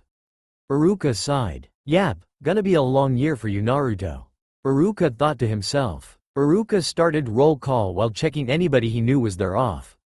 Konohamaru and Hanabi, who had been sitting next to each other, looked back at the blonde. "I wonder what's up with him. I definitely don't feel like he could fail, unless he wanted to."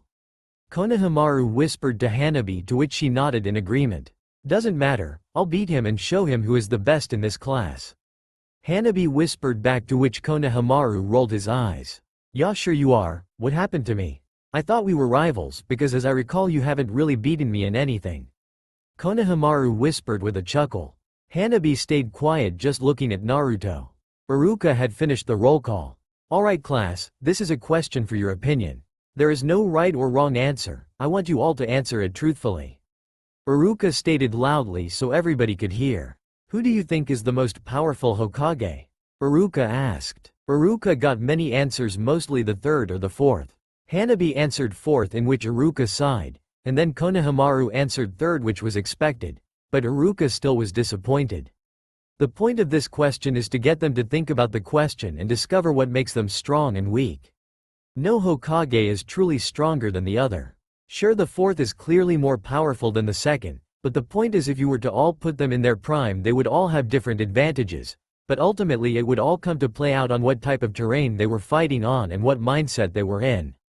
Iruka thought to himself, hoping that one of his students would get it. Iruka was hoping that his would be Hanabi or Konohamaru, as they are the most promising academy students they have, but alas, he was disappointed. That is until he got to Naruto. "Alright Naruto, who do you think the strongest Hokage is?"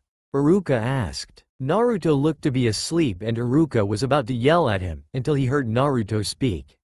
That is a completely opinion-based answer as you said, but the question is kinda dumb. All the Hokages have something special about them. For the first it was his wood ability, for the second it was him being able to manifest water from the water molecules around him, for the third it is how cunning and ninjutsu powerful he is, and for the fourth it was his Hirishin and Rasengan in which he is usually named the most powerful. I for one do not believe that any are stronger than the other. They all have their flaws and strengths. If you know how to expose those flaws then even the mightiest could fall. Therefore, unless you know how strategy-driven each Hokage was you don't know who truly was stronger. Naruto answered with him peeking a look at the class then resting his head on the desk again. Iruka sat there shocked. What the hell? Iruka shouted in thought. Very nice answer Naruto. Iruka told Naruto. The class was staring wide-eyed at Naruto. Naruto just confirmed Konohamaru's and Hanabi's suspicions. No way an answer like that came from a dead last. Hanabi whispered to Konohamaru as he nodded. Naruto stayed motionless. Narumi-chan, how are you today? Naruto asked. Narumi smirked. Well Naruto-kun kinda boring, until you just shocked the class. Ha ha ha ha ha, did you see their faces? They looked like you grew a second head. H-A-H-A-H-A-H-A-H-A-H-A-H-A-H-A. Narumi rolled around in her cage laughing like a mad person.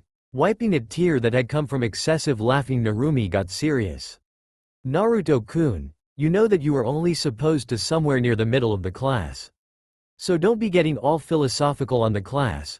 Oh by the way I think it will be easier if you just sleep in the class and ace the exam finals, that way you'll be the dead last, but easily make it through.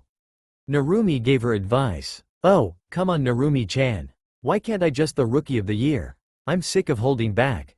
Naruto declared. Narumi just sighed. Naruto-kun, I know that you hate holding back so much, but you truly can't show how powerful you are.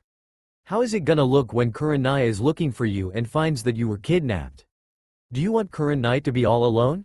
Plus you may be able to take 3 maybe 4 Anbu by yourself. But you can't take 10 and I'm positive that if you suddenly shot up to Rookie of the Year you will draw a lot of attention. Some good, some bad? Narumi asked. Naruto was saddened by the thought of Kurenai being alone. Okay Narumi-chan, I'll be dead last again. That was below the belt thought, using my feelings for Kurenai-chan against me. Naruto replied. Sorry Naruto-kun, but you need to realize that people see you as the Kyuubi. They're afraid of you and if you suddenly become the strongest academy student I just have a feeling that you might have a lot of people after you. For your death or for the power of the Kyuubi. Sorry I put so much strain on your life Naruto-kun. Narumi stated sadly. No need to worry about it Narumi-chan. All I have to do is act like Adobe and then I get to have some fun being a genin. Won't be too hard. Naruto replied. Narumi-chan, I'm going to sleep so if you wish to speak with me call me into my mindscape. Naruto told Narumi. Naruto promptly fell asleep thinking. This is going to be a boring year. Time skip 1 year. Naruto-kun, get up you need to go to school. Kurenai told Naruto while sitting on their bed. Naruto lazily got up and wiped his eyes removing the sleep from them. Good morning Kurenai-chan. Naruto replied as he got off the bed. Looking around Naruto was confused about why he was even here. Kurenai-chan, why am I here? I thought you wanted to get us on the down low until I reached Chunin in rank? Naruto asked. Well Naruto-kun, we were sparring and I sort of put you under a genjutsu. Kurenai explained while she looked down at her feet. Naruto began to trying to recall the activities of yesterday. Alright, I remember eating ramen, training, sparring and then, you made me see you naked. Naruto yelled out. Kurenai blushed, but nodded her head. Hey it's not my fault you're such a closet pervert. All I did was the genjutsu and you flew back from a nosebleed and hit your head on a tree. Kurenai explained. I'm not a closet pervert, anybody who sees a beautiful woman like you would get a nosebleed. Naruto stated. Naruto-kun, that was cheesy but thanks for the compliment. Kurenai stated. Naruto sheepishly rubbed the back of his head. Kurenai-chan, that was so not cool. We haven't gone farther than making out and you show me that. Not even fair. Naruto told Kurenai while pouting. Oh be quiet Naruto-kun. Kurenai replied. Naruto continued to pout, but got up and gave Kurenai a kiss. Bye Kurenai-chan, thanks for taking me back to your place. Naruto stated. No problem Naruto-kun, Kurenai replied. Naruto left house with his shirt off. Oh, this could be a bad image. What if somebody sees me leaving Kurenai-chan's house with my shirt off? Naruto asked himself in thought. Figuring out the only outcomes would more than likely be bad, he shunshined back to his apartment. Naruto quickly went to his bathroom where he proceeded to take a quick shower and do the morning rituals. Naruto stepped out of the bathroom with a towel wrapped around his waist. Oh shit, I'm gonna be late. Naruto yelled at himself. Naruto quickly got dressed, pulling on the clothes he got from Kurenai. Once done, he quickly shunshined into bathroom and ran out like a madman. Shit, gonna be late, gonna be late, gonna be late. Naruto yelled to himself in thought. Naruto entered the classroom with 10 seconds to spare. Oh, good to see you Naruto. Iruka told Naruto. Naruto nodded and walked to the back of the classroom. Alright, class, today is the graduation exam. I wish you all luck and know that you always have next year to graduate. Iruka yelled loud enough for everybody to hear. Iruka passed out all of the tests and was standing in front of his desk. Alright, class, you'll have 50 minutes to complete this test. Begin, Iruka yelled. Everybody quickly started the test, that is expect Naruto, who lazily began it looking bored. 1. Easy first Hokage. 2. Ha ha ha wow super easy the Kyuubi. Naruto thought to himself. The test went on like that for Naruto, and within 20 minutes he finished the test and walked up to the teacher's desk and handed it in. Walking back to his desk, he proceeded to fall asleep. 30 minutes later. Alright, class, pencils down and turn in your test if you haven't already. I want everybody to head outside for the accuracy exam. Iruka yelled out. Everybody headed outside hoping to do alright. Once everybody was situated, Iruka started to call out contestants, or tried to. Alright, first up is. Wait Iruka sensei, would it be alright if I went first? I want to be able to go to sleep soon. Naruto explained the reason why he wanted to go first. Iruka's sweat dropped, but allowed him to go. Alright, Naruto, go ahead. Naruto casually walked up to the kunai which were supplied for the exam and threw them all at the training dummy. All hitting the bullseye. How is that Iruka sensei? Naruto asked as he grabbed the shuriken and whipped them, embedding them within another training dummy in the bullseye.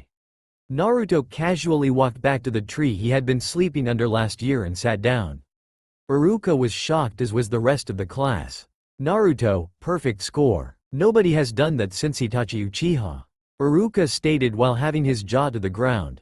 Naruto shrugged and fell asleep. 30 minutes later. Alright, class, time for the taijutsu portion of the test. Iruka called out. Everybody headed over to the sparring arena. Hanabi and Naruto, please step forward. Iruka yelled out. Naruto walked to one end of the arena while Hanabi walked to the other. I want a clean fight, no ninjutsu, strictly taijutsu. Iruka stated. Hanabi nodded while Naruto looked bored. Hey Hanabi-chan, I have a deal for you. Naruto called out. Hanabi looked mad. Don't call me Chan Udobi. Hanabi screamed. Alright, fine Hanabi, if you can hit me twice I'll never try to be a ninja again. Naruto told Hanabi. The class was shocked. This was a Hyuga, a taijutsu specialist. Nobody could not get hit by one. Hanabi smirked. Alright, but what do you get? Hanabi asked. Like I said in the Hokage's office the day we met, I just want you to tolerate me. Naruto stated with a shrug. Alright, I get to rid Konoha of a dead last and prove to everybody I'm the strongest student in the class. Hanabi stated. Oh, what? You still mad when I showed you up in that debate? I mean, come on, that just knowledge. You can't win at everything. Naruto stated lazily as he sat down. What are you doing? Iruka asked. Just begin. Naruto replied. Iruka shook his head, wishing Naruto a clean and swift death. Begin. Iruka yelled out. Hanabi was seething with rage from the debate being brought up. As soon as the match started, Hanabi sprinted towards Naruto. Naruto remained sitting watching Hanabi. Hanabi went in with the Hyuga's family taijutsu stance, causing Naruto to smirk. Just as Hanabi was about to land a blow, Naruto used his hands to push himself off the ground and fling himself backwards. Getting into a stance, he shocked his teacher and Hanabi. Usholdn. Tino the snake taijutsu stance. Hanabi yelled out. Naruto laughed. Ha ha ha ha ha, you think I use the snake taijutsu? No, I use something much more deadly. Naruto replied with a grin, causing Hanabi to lose her temper even more. Rushing at Naruto, she went in for a kill shot. Iruka saw this and was about to move until he saw he would be too late. What shocked him is that Naruto grabbed Hanabi's wrist and flung her over his bed, making her hit with the arena's floor hard. Tisk tisk tisk. Hanabi, you should know better to try and take an opponent head on. Even if it is a dead last like me. Naruto scowled. Don't you criticize me. Hanabi yelled as she got up. Naruto appeared behind Hanabi and wrapped an arm around her waist and wrapped his other arm around her neck. Naruto spun in a 360 motion and jumped into the air. Falling back down while spinning, he stopped and made Hanabi cushion the fall.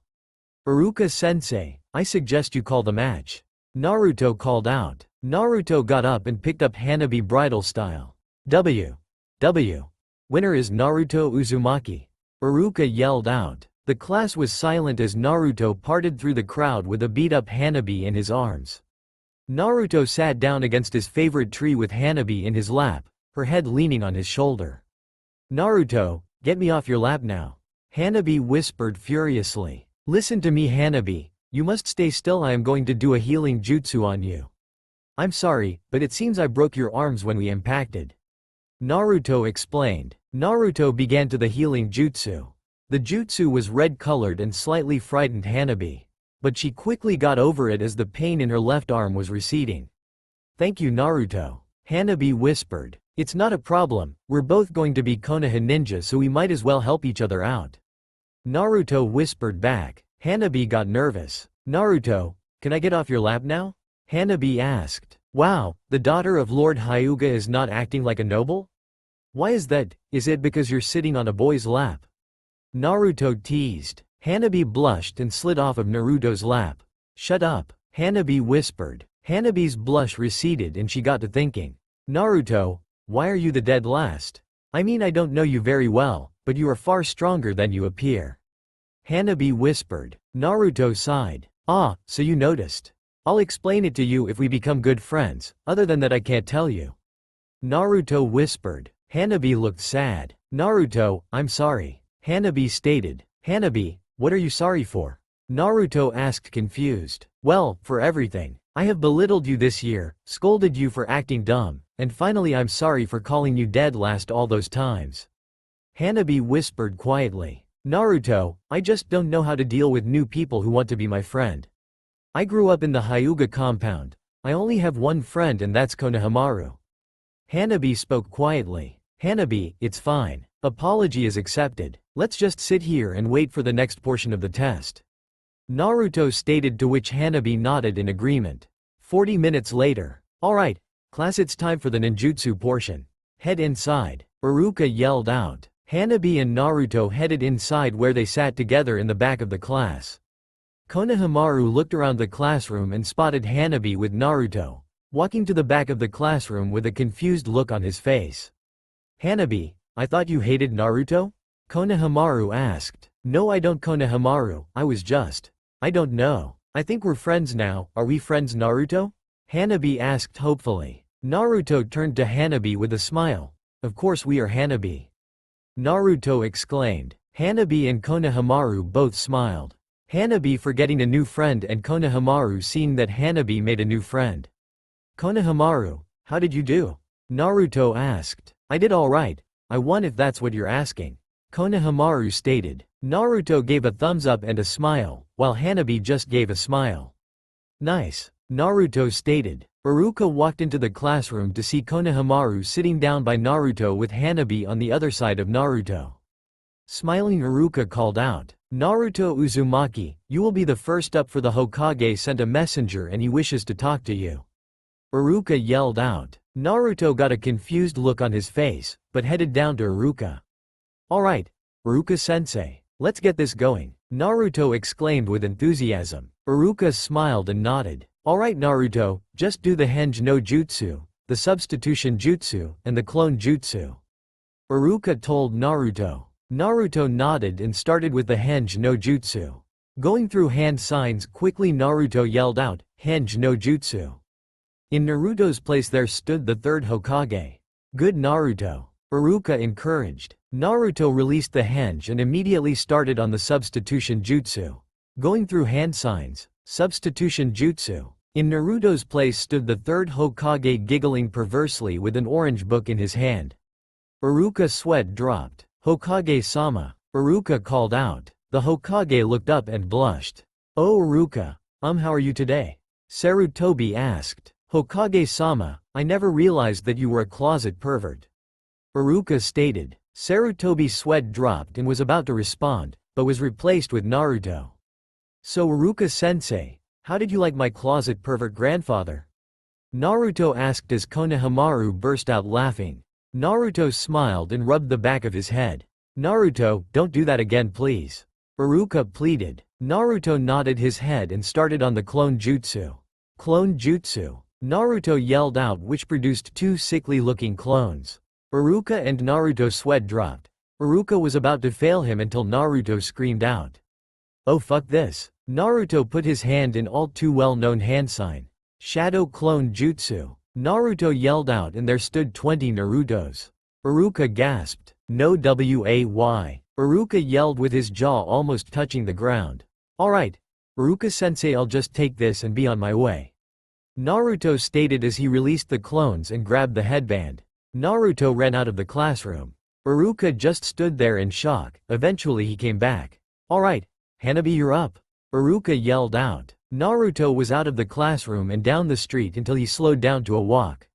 Naruto looked down at the headband and gave a huge fox-like grin. Finally, Naruto thought to himself. Naruto placed the headband up to his forehead and tied it. Now then, what could Gigi want with me? Naruto asked himself. Naruto-kun, what the hell? You just had to make 20 shadow clones, didn't you? God, I swear if you keep that up somebody's going to send an assassination team after you.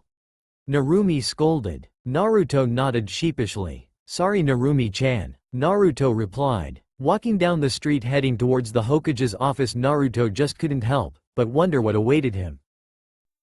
That's all for now. If you enjoyed this video, then please like, share and do comments.